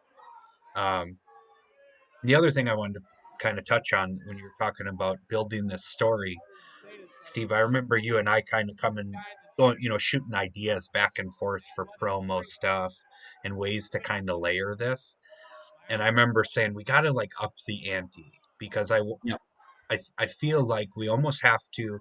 I don't want to trick the crowd, right? But I want them to be able to look at this match and go, there is zero chance Logan Lynch can win. And I want Steve Sadist to believe so much in himself that there's no chance he can win. So I don't know if we ended up doing it in a promo or not, but I think I remember pitching you the idea of, like, when he finally says, hey, put your contract on the line, you're so sure of yourself, you say, my contract, I'll put my contract, here's my car keys, I'll give you my wife, my house, my dog, I'm going to beat you, there's no chance I'm not. Right? That was one of those things where, so the change in that was that I was the one that put my contract on the line, or our contracts on the line. And I think that came through in the confidence. And I think the other side of this, and this might be a nuance that people watching or were there that night and watching right now might not know, but I took that into consideration when building the match. Towards the end, you start to see like Sadist is a broke down, beat up old man, very, very deliberately in that. And my pride was the only thing like keeping me alive. And I think that that's like, it's kind of the old dog out to pasture story where you don't want to do it, but somebody's got to do it. And Logan was the guy. Right. You know, It's one of those things where, you know, you look at Ric Flair and Shawn Michaels at WrestleMania 24, where it's that feeling of, but I just don't want to. Yeah. He's too good to have around. Mm-hmm. No matter if you hate your opponent or not, you also have to respect them, or you don't have to, but you do respect them. Right. Guys, again, in the YouTube chat, ask your questions, your comments. Jason Davis, I don't know if you're still in here or not. You always have some amazing questions. Ted Williams, you as well. All you guys actually have awesome questions. We'd love to hear them. Ask them away about this match, about ACW stuff, about going forward. Ask them away. We will get to them either during this match or right after. We're going to do another Q&A like we normally do. I've never watched this back. I have never, ever watched this back, and I'm just focused so much on it and remembering that night and how special that night was in a weird way. Here's another thing. Okay, so two things. Here's another thing. I do a rock bottom right here. Should have been hitting that for about 8 years. You almost put him through the ceiling there.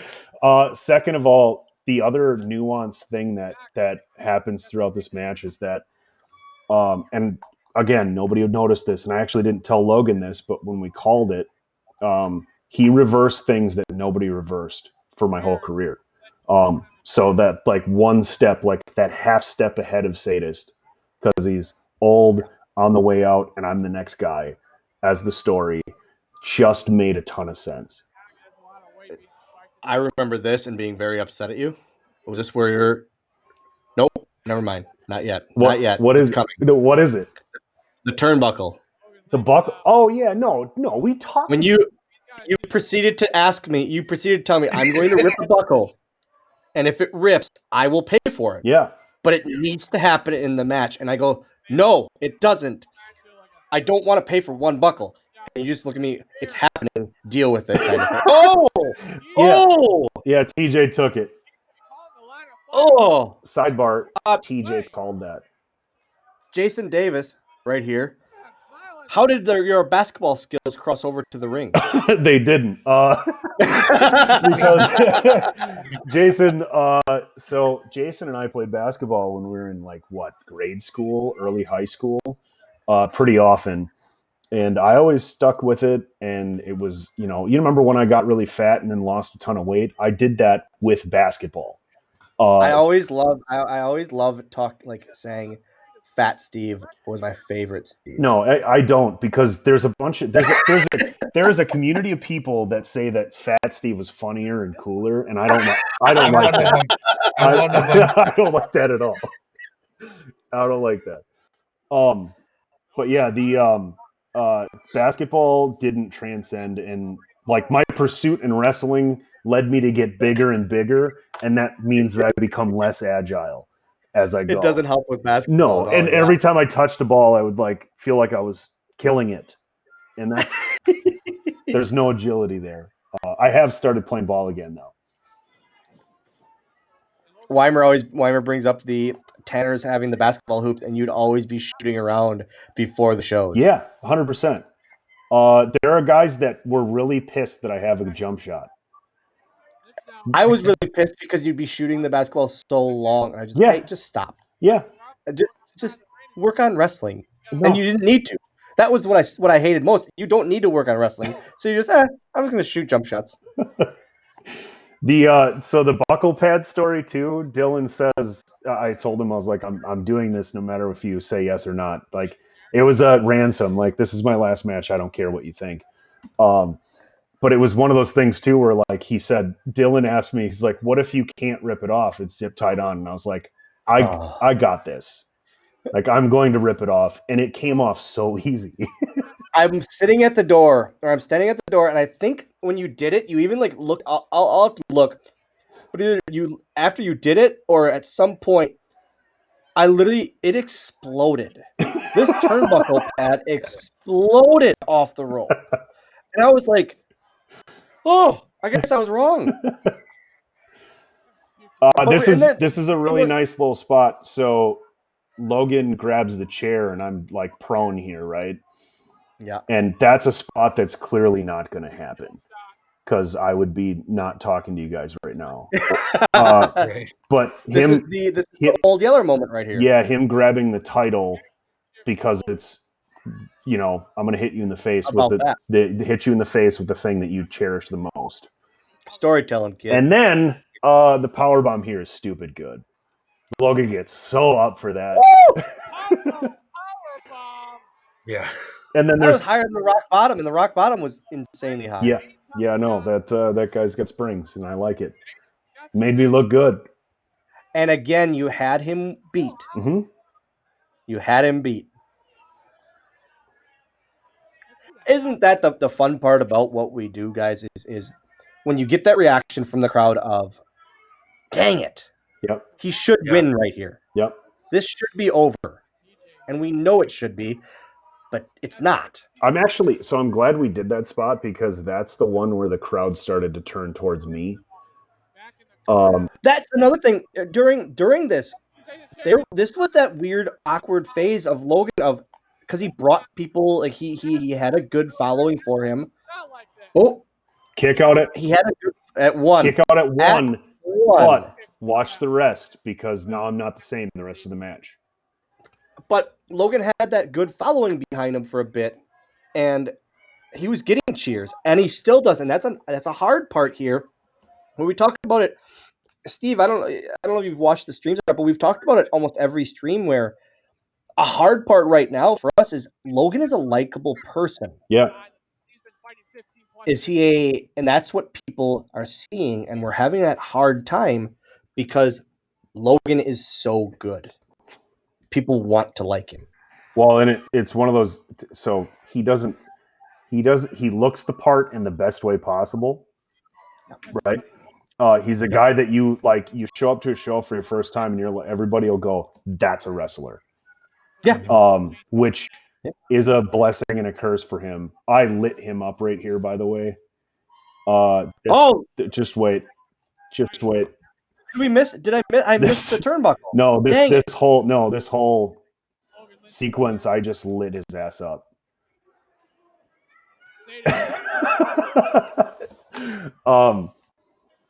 But so the thing with Logan, he's likable. He's got, he's physically the part. He has charisma. There's not a lot you don't want to cheer. And yeah, let's be real about this. We've tried, and you guys tried, and everybody tried to make me a heel for years. How well did that work? No, because then what would happen is hey, we're gonna have you do a bunch of horrible stuff and kill everybody, right? And then by the end of it, I'm just cheered, right? Because everybody gets what they expect and want out of me. I tried. You've heard about it forever. It's that Stone Cold factor. Yeah.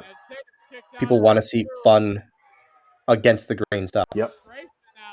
I think the thing with this match specifically, it almost kind of backfired on us a little bit because obviously, spoiler, Logan wins, right? And wait, what? The hope, yeah, right. Wow, thanks for giving it away. Right. The hope there was, moving forward after this was that he would be able to take that a la Brock Lesnar beating The Undertaker and ride it out for a year. And the crowd would absolutely hate the fact that they made their favorite wrestler retire. Yep. And it almost backfired to the point where the first show, he got a little heat for it. And then people, I think, understood the circumstances and what was happening, and they just kind of settled in, and he earned their respect by beating you. Yep. Instead of them being mad that you didn't come. You know what I mean? I think they realized even more, Bender, to that point of how good he is. Yep. Yeah, that too. Yeah, and we Again, proved there it it is right there. Stay down. He with the whole other thing. Yeah, he hung with me. This is like prime sadist is hurt. Yep. Which is very intentional. And this is the point in the match where, I mean, again, spoiler, he kicks out of the spear, but like we tell the story that it's not my night and he's just better than me. Nobody kicked out. Like, that was a double tap spear, the short arm and the regular. And there's this big, long portion where I just sit there, and you can tell from a character standpoint that I realize that this isn't going to go my way. But I like bring myself up and get to a point where I'm like, okay, that didn't work, but this is going to. And it's just one too many shots that don't work out. Dawn asked a question in our academy: do we train both future wrestlers and refs? Normally, it's just wrestlers, and then if it's not looking like they're gonna make it as a wrestler, we bring them in as a ref. But the hard part is our reffing staff and the roster of refs that we have is so good, Yeah. and they're just so awesome at what they do. Lieb and Jimmy Diamond are awesome at their jobs. And Ref Jesse and Little Cash, all that are so good at what they do that it's hard to bring another ref in.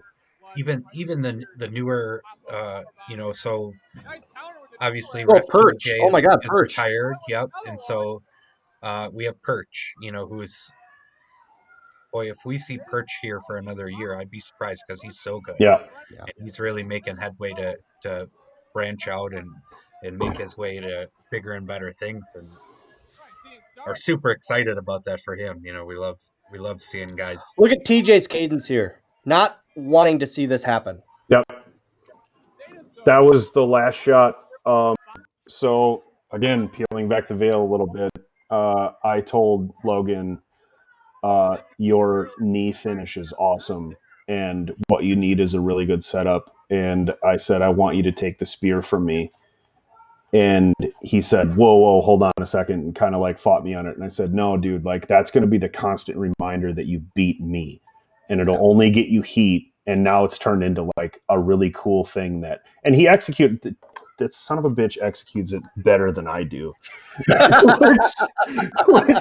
which sucks so much. So this is one of our main shots in our entrance video or our opening video because of how meaningful it is to Logan's, build. Listen to the crowd. And that's it. That's all she wrote. Mark it down on your calendar. Insanity. It's almost, again, Bender, you brought it up, that Brock Lesnar Undertaker thing where people didn't know how to react. People could not believe it. They didn't want, and it wasn't didn't want it. They didn't want to believe it. Right. They didn't want it to happen, and so they didn't know how to react. But so it's so parallel because definitely on our scale parallel, but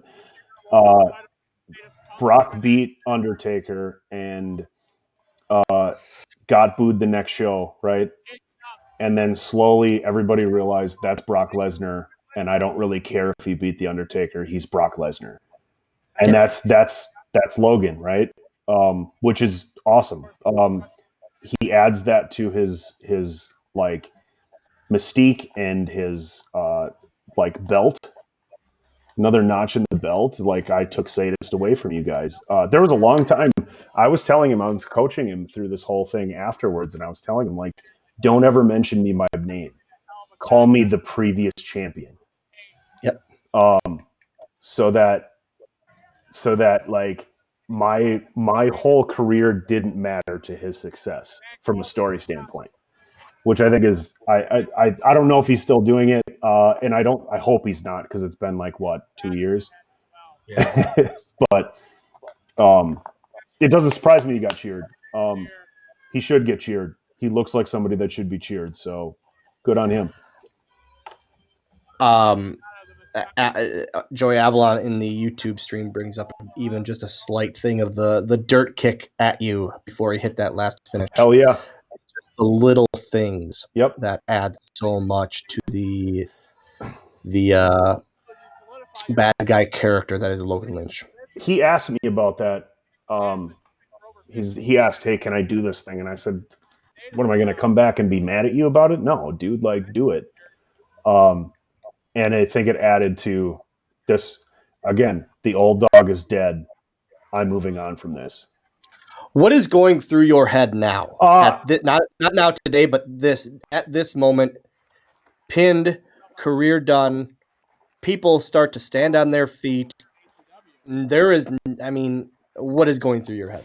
I was like it all kind of hit me at that point. I didn't. It's really funny because I had one more match after this, and like before I came out for this match, I didn't get emotional. It was when the pin happened, and I realized like I made a career decision that ended 15 years of me dedicating myself to something. Did the right thing. There are people chanting my name. They're cheering. Like I've done this right. I've done right by the business and I've done right by myself. And I cried so hard after this. And like it's funny because I think everybody knows like I left the business once after about 5 years, and I did it to get married, and I didn't know if I was going to come back. And had a match with Colin and realized like there's more. I have more stories to tell. And this was the end of that. This was me saying like I've told the stories I need to tell, and I've done the things I need to do, and like I'm gonna go be a person now. And it was really, really tough. Like I mean, I don't think people really realize this, but in the 10 years I was wrestling independently, I put 280,000 miles on my car. And that's not surprising, and I'm sure people have put more on it, but when you look at that, like that's insane. That's running circuits with working when I was that first 5 years I was doing Indiana one night, Iowa one night, the next night, and then doing Chicago the next night and coming home, and then the next weekend I was in like Minneapolis, Milwaukee, Chicago. That was, I mean, I didn't care about anything. I didn't care about anything but that, and I would have like at one point in my career would have missed my mom's funeral to get a shot with WWE, right? And at this point in my career, where we're watching right now, I was on like a 3-year run where I realized other things were more important to me. And I think one of my biggest fears was I didn't want to be a guy taking up a spot from a 18 or 19-year-old kid that just needed time, needed reps in the ring, needed to be able to like hone their craft a little bit more. And I feel like there's a point where I would have lost touch with where I was at, and I would have been that guy, and I didn't want to be him. Yeah.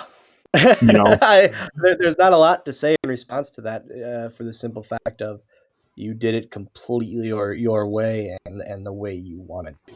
Well, I think that's very important. So, I mean, I didn't leave the business because I was hurt. I didn't leave because I had an injury or I was too old or I couldn't do it anymore. I think you guys can attest because you always comment about it that I was taking more time than I needed because I fucking wanted to. Because I felt like even if my match goes over, if I've got a crowd of 400 people at the Masonic Center invested, then I'm giving their money's worth. And it's the main event, so there's no consequence, right? Yeah, but that flat out, it was one of those nights where I didn't care. Yeah, and I didn't care how long you went, how much time you took. I was just talking to Weimer and Bender and Matt Stein about how upset I am unfortunately, we don't have footage of. That was 25. We don't have number 26 Yeah. on DVD. And it's because I said I didn't want it to be.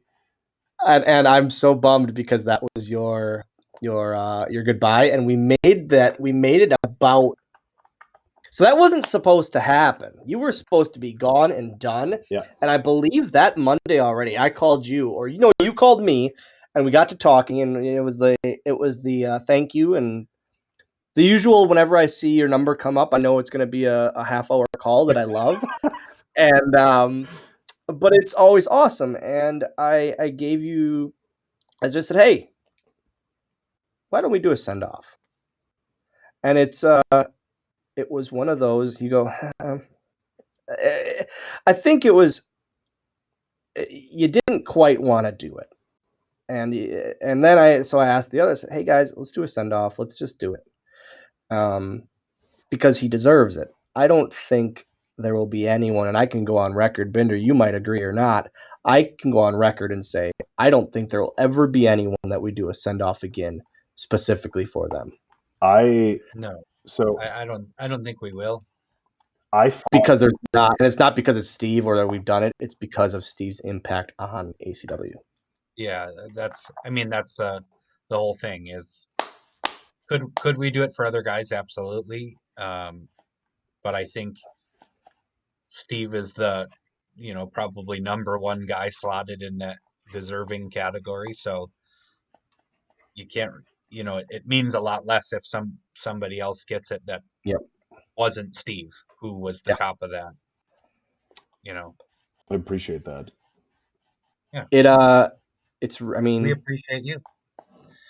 Everyone has. Yeah. Guys, in the YouTube stream, ask your questions. Now is the time to ask your questions. Dynasty Blue, please message the ACW Wisconsin Facebook page. You are a winner of one of the Sadist shirts. The Thank You Sadist shirts.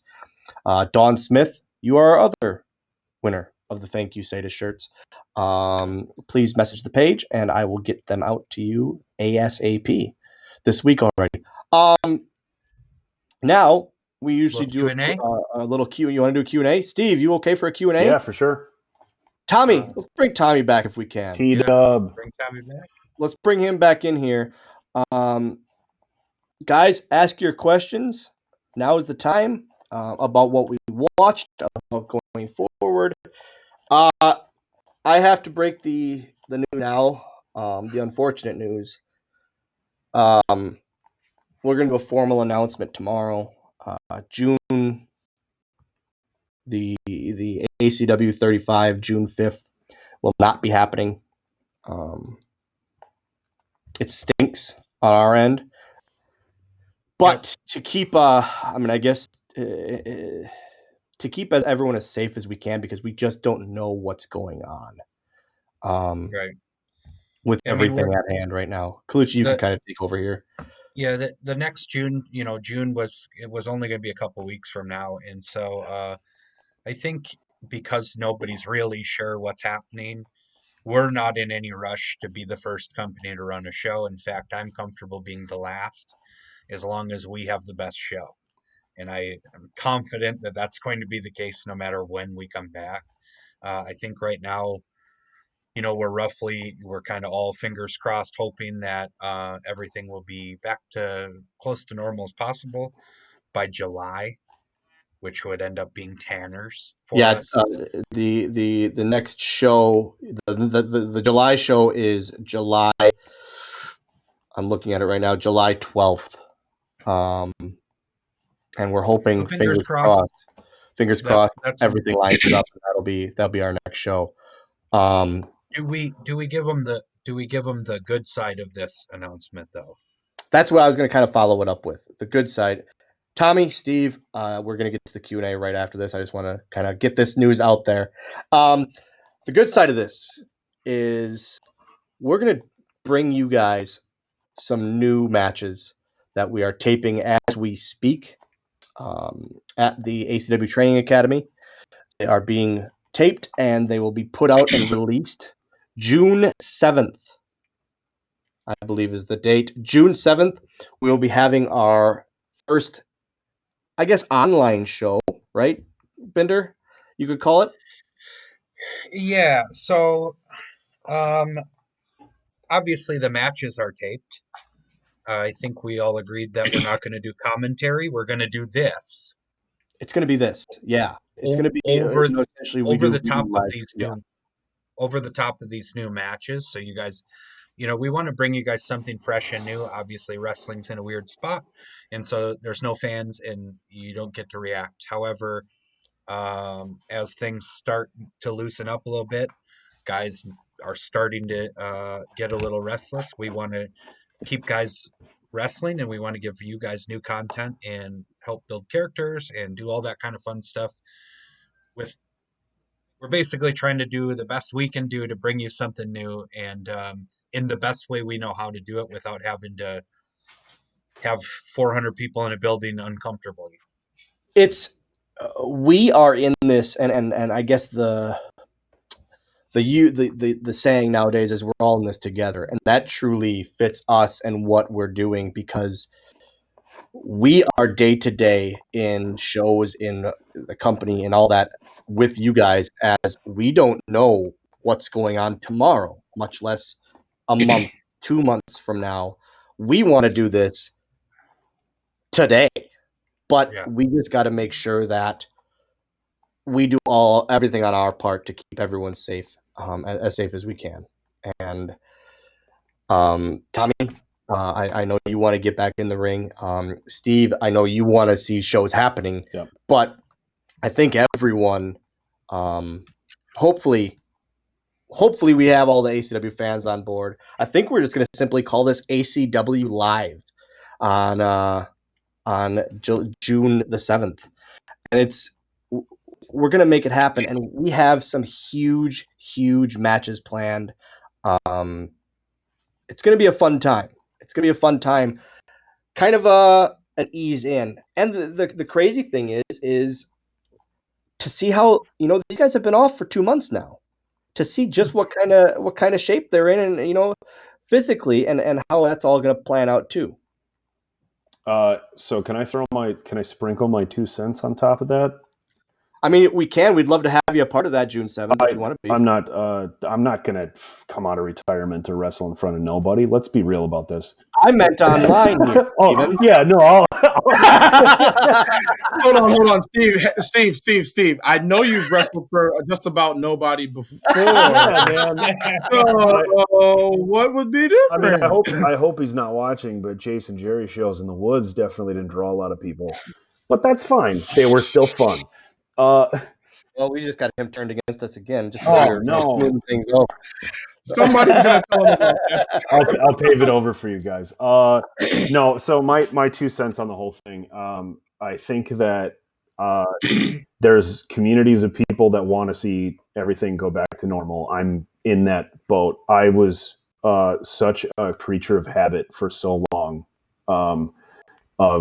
When I was done wrestling, it was wake up at 4:30 every morning and drive to the gym and go to work and come home, and it was just clockwork every day. And that all got turned on its head, and I had to accept like the new reality, which is very, very different. But like I built a gym downstairs in my apartment, and my landlord's cool with it. Cool. Nice. I think that everybody needs to realize that like reactionary decisions, although that they're fine right now, may have consequences. And I think that you guys going about that from the standpoint of like looking at science rather than like following a herd is a really good idea. And wrestling will be back. I mean, it's always going to be back. So it's just a matter of when. So. And again, as we keep saying, we want to get back to this just as much, if not more, than you fans. Gambit Smith just brought up an awesome question. For Tommy and Steve, did you guys have a favorite match against each other? Actually, it was on the poll. You guys had 2 matches for ACW Wisconsin, and I still remember the video of you two shooting it at the Masonic Center, and Steve, you sitting Tommy down. and just that promo for that intro into that match, and it's go ahead, you guys take over. Tommy, I'm gonna jump in. And you can cherry on top this. So Tommy and I have known each other for longer than I think a lot of people know. Back in the day, I used to not be trained, but I was also wrestling. Paint that however you want, label that however you want to. But Tommy came around, and he and I had a couple of matches after I got trained and stuff in that atmosphere. And then we went on close to a 10-year spurt where we never had a match. Weren't in tag matches, weren't in singles, weren't whatever. We never touched. Never touched. And I think the biggest part of that story was that and I'm gonna let some secrets out of the bag here, but I historically have always worked the best with smaller guys. And because the possibility that people have when you've got such a dynamic difference between two characters and two physical presences leaves the door open for anything you want it to be, right? So there was a spurt for a couple of months where me and Tommy were we worked in WPW and we worked twice in ACW, and we're looked at each other and we need to make this everything we possibly can and make up for 10 years. And man, both of those, I would say that both of those Masonic Center matches were great. I haven't seen the second one, but I'm personally leaning towards that second one being even better because we were a little more comfortable with each other. Definitely. But we wanted to tell the story that it doesn't matter that I'm twice his size, and it doesn't matter that he can jump off the top rope or springboard. We're two dudes that want it, and that was the story we told. Yeah, I agree. The second one was definitely, I think, the it for us because we had so much more chemistry than we did the first time, and we knew each other, and things we talked about that we wanted to do. We wanted to make sure that it was the best match that we were going to be able to give each other because we didn't know when it was going to happen again. It was already 10 years before, that had already passed. We didn't know when it was going to happen again. So we're let's literally leave it all out there. So, yeah. There was a show that I had in the middle of nowhere, and Tommy was on it. He was on the other side. This was actually, I think, just before we got our singles. Do you remember the match where it was me and two dudes against you and two other people, but we were opposite 6-man? Opposite. Yeah. Yep. And we deliberately let's say it, politicked a little bit to work with each other a little bit more. And I remember getting done with that match and Avalon and Jordy walking up to Tommy and I saying, "You guys worked really, really hard out there, in front of nobody." Yeah, nobody and at all. They said, "We want to see this be a best of 5. We want to see you guys feud because it was awesome." And that was when I knew that was the first time we'd done it in 10 years or so. It's gonna be good. We have chemistry. We the biggest thing for kudos to Tommy. You understand the business and you've evolved over time to be in the now, which is really important. And I think both of us were on the same wavelength when it came to our mind for the business at that point. Yeah, definitely. Just I don't know, the knowledge that we both had and just knowing, just like you said with you and Logan, telling a story. Yeah. It wasn't just about the match and getting our shit in. It was telling the story of, these two guys both want to be in this spot. Yep. I mean, everybody knew that's what I wanted in ACW. I want to be that top guy. I'm there for that. I'm not just there to be, your dancing monkey and have fun with you guys. I want that top spot. Dylan, calm down. You know what I meant. But you know what I mean? It was just, I have never in my life had chemistry like I've had with guys like Sadis and Avalon and Stash. Those were my 3 guys. But that second match of ours, definitely top notch. That was my number 1 match with you. So, guys, on the YouTube stream, we have time for about 2 more questions. Ask them out. Let me see them. Let's hear them. But before that, we had a question for you, Sadist, is your top 3 matches that were most impactful for your career. Not just ACW, whatever. That was the question asked. It's what would you say? impactful for my career or on my body? I would say your career. Okay, good. Yeah. So I mean, I'd be remiss to say that myself and Ryback from Wrestling Con was not one of them. Which, it's crazy because I thought, as amazing, absolutely amazing as you and Logan Lynch is into the history of ACW, I thought, I thought you and Ryback would have won the poll. And to me, it shocked me how far and beyond Logan and you won the poll by. It really surprised me.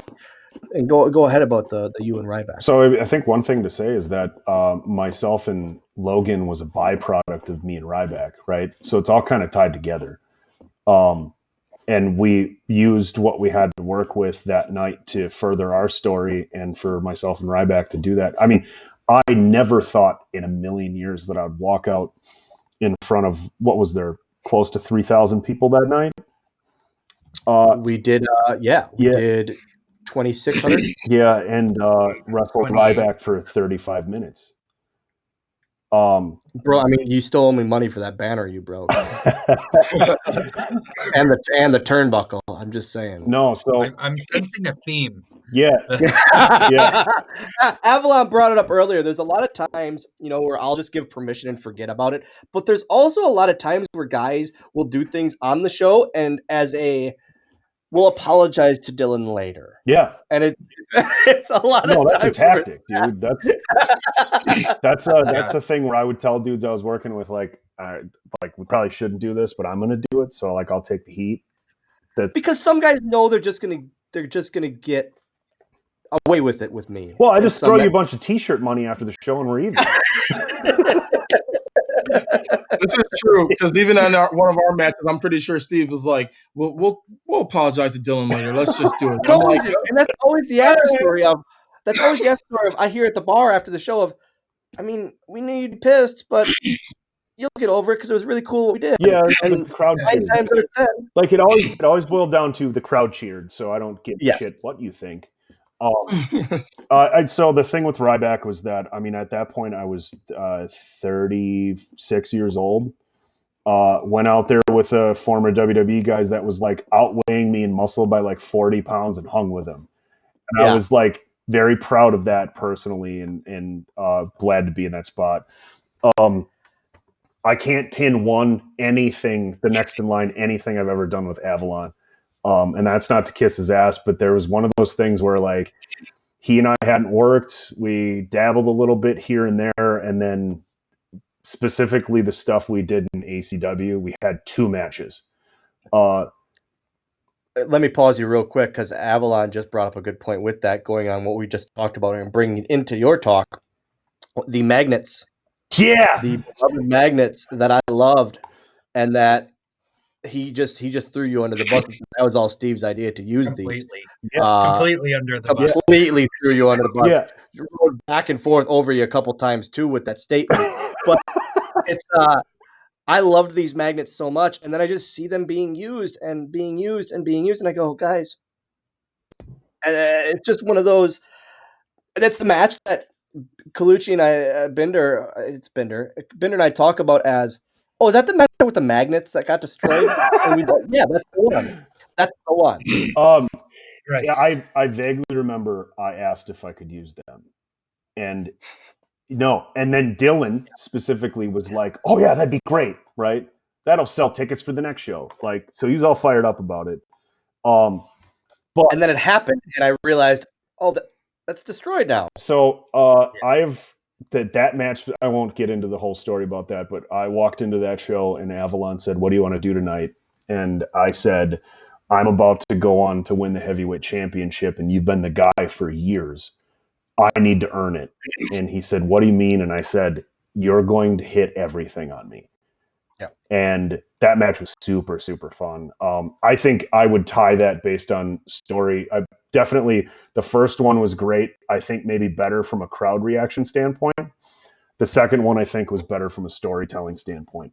And the fact that the end of that match, I wanted to tell that story that I couldn't be beat that night, and there was a "You can't beat him" chant was everything. Also, everybody that night got $5 extra because Avalon and I didn't go over. So take that. That's real? Yeah, that's a Yes, real it thing. sure was. Yes. Wait, remember what? being I don't so remember upset. that. Yeah, you didn't tell us that before we went out, but you told everybody in the locker room, I'll give everybody here $5 extra in their payday if they don't go past 10. And we walked through the Yeah. curtain at like 9:59. Really? Yeah. Yeah. Can I take that money back No, for payment for the dude. banner? Like, can No. you take that? Guys, we have time for one more question from the YouTube stream. Thank you again, all of you, so very, very much. Check us out on Pro Wrestling Tees, prowrestlingtees.com/ACW Wisconsin. A lot of our talent are on there as well. Check them out. Again, we have gotten so many orders on Pro Wrestling Tees since we started these live streams. It's been awesome. And we can't thank you enough for getting us. You know, we're trying to do all we can to get you guys through this crazy time. But thank you for your support and getting us through this crazy time as well. We have time for one more question on the stream. But real quick, Logan said something. Logan just brought up a really good point in the stream of, remember when we weren't supposed to use the guardrails at the arena and Scott Steiner threw him into all four sides? All four sides. And during that, Weimer texts Colucci and I and goes, well, the guardrails were just used. This will be great to deal with the arena. I mean, I'm not saying it, but looking back at it, it is what it is, dealing with the arena. But it's you also kind of can't. That where a lot of the apologize after. And you're not going to tell Scott Steiner. Obviously, I was just going to ask exactly what I was going to Steiner say. wasn't a part of the talent meeting that day. Even if he was, I'm not going to go out during the match. Hey, Scotty, how about no more guys over, huh? I love the idea of I told Logan, I'm like, he came back, he goes, yeah, but I think Dylan's going to be pissed we used the guardrails. I'm like, do you think even Dylan's going to tell Scott Steiner? Yeah. No. Like, come on. I said, you're fine. I think you're fine. That's another match I would really enjoy watching on one of these because I remember that being a lot of fun. Yeah. Again, we have time for one more. I'm going through. Matt Miller joined late. Anything we get hyped to do, for a match? I think that's kind of it's just getting in the zone in general. I would say is getting your head right and getting kind of blocking out everything, everything going on in real life, right? Well, from my perspective, I think it really depends on the match, but there's sometimes where, like if I'm talking to Tommy in front of the curtain and my music's playing, I'll be telling a joke and then I'll just disappear through the curtain and then come back and everybody's like, what's the rest of the joke? But if it's a match where it's real serious, there's a whole different demeanor. I have headphones in, doing my thing, chewing my gum, like it's, Do you guys it really depends.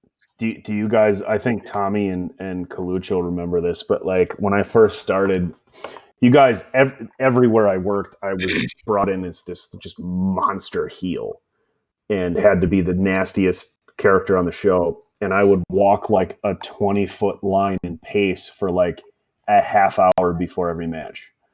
And that I hated that so much. And it was just all like me like filling my head with stuff to like get in that mode.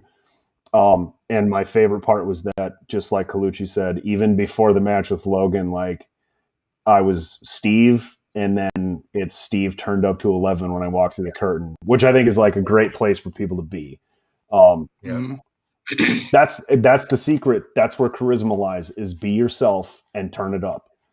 Yeah. That's for any young wrestlers that are watching this right now. Do that.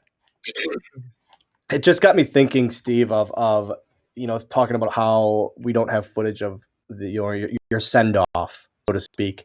One of the best moments of said send off was Fitzsimmons with those damn juice boxes, spraying them all over the ring. and all over the. I was so mad, and Bogger sees the juice box thing happening, and it's just a stream of high C in the air, and just it was over his shoulder. Yeah. He didn't even drink it. It just like went past him. But it's guys, I think we're about done out of time for today. Tommy, thank you very, very much for joining us on another Thank one. you guys for having me again. You're always welcome. Stevie, we can't thank you enough. I'm so glad this worked out. I'm so glad I butt dialed you. Yeah, earlier thank you today. so much for butt dialing.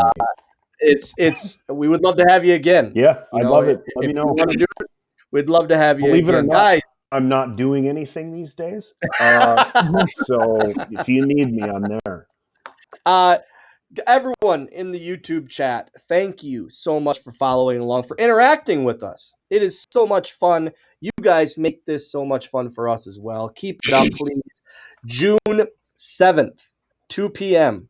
will be our next live stream watch along, and it is going to be new content, brand new matches that you guys have yet to see that we're recording as we speak. Guys, tune in June 7th at 2 p.m. Colucci, anything else from you for today? Just a big thank you to everybody that decided to spend a rainy Sunday afternoon with us. We appreciate it. It means a lot.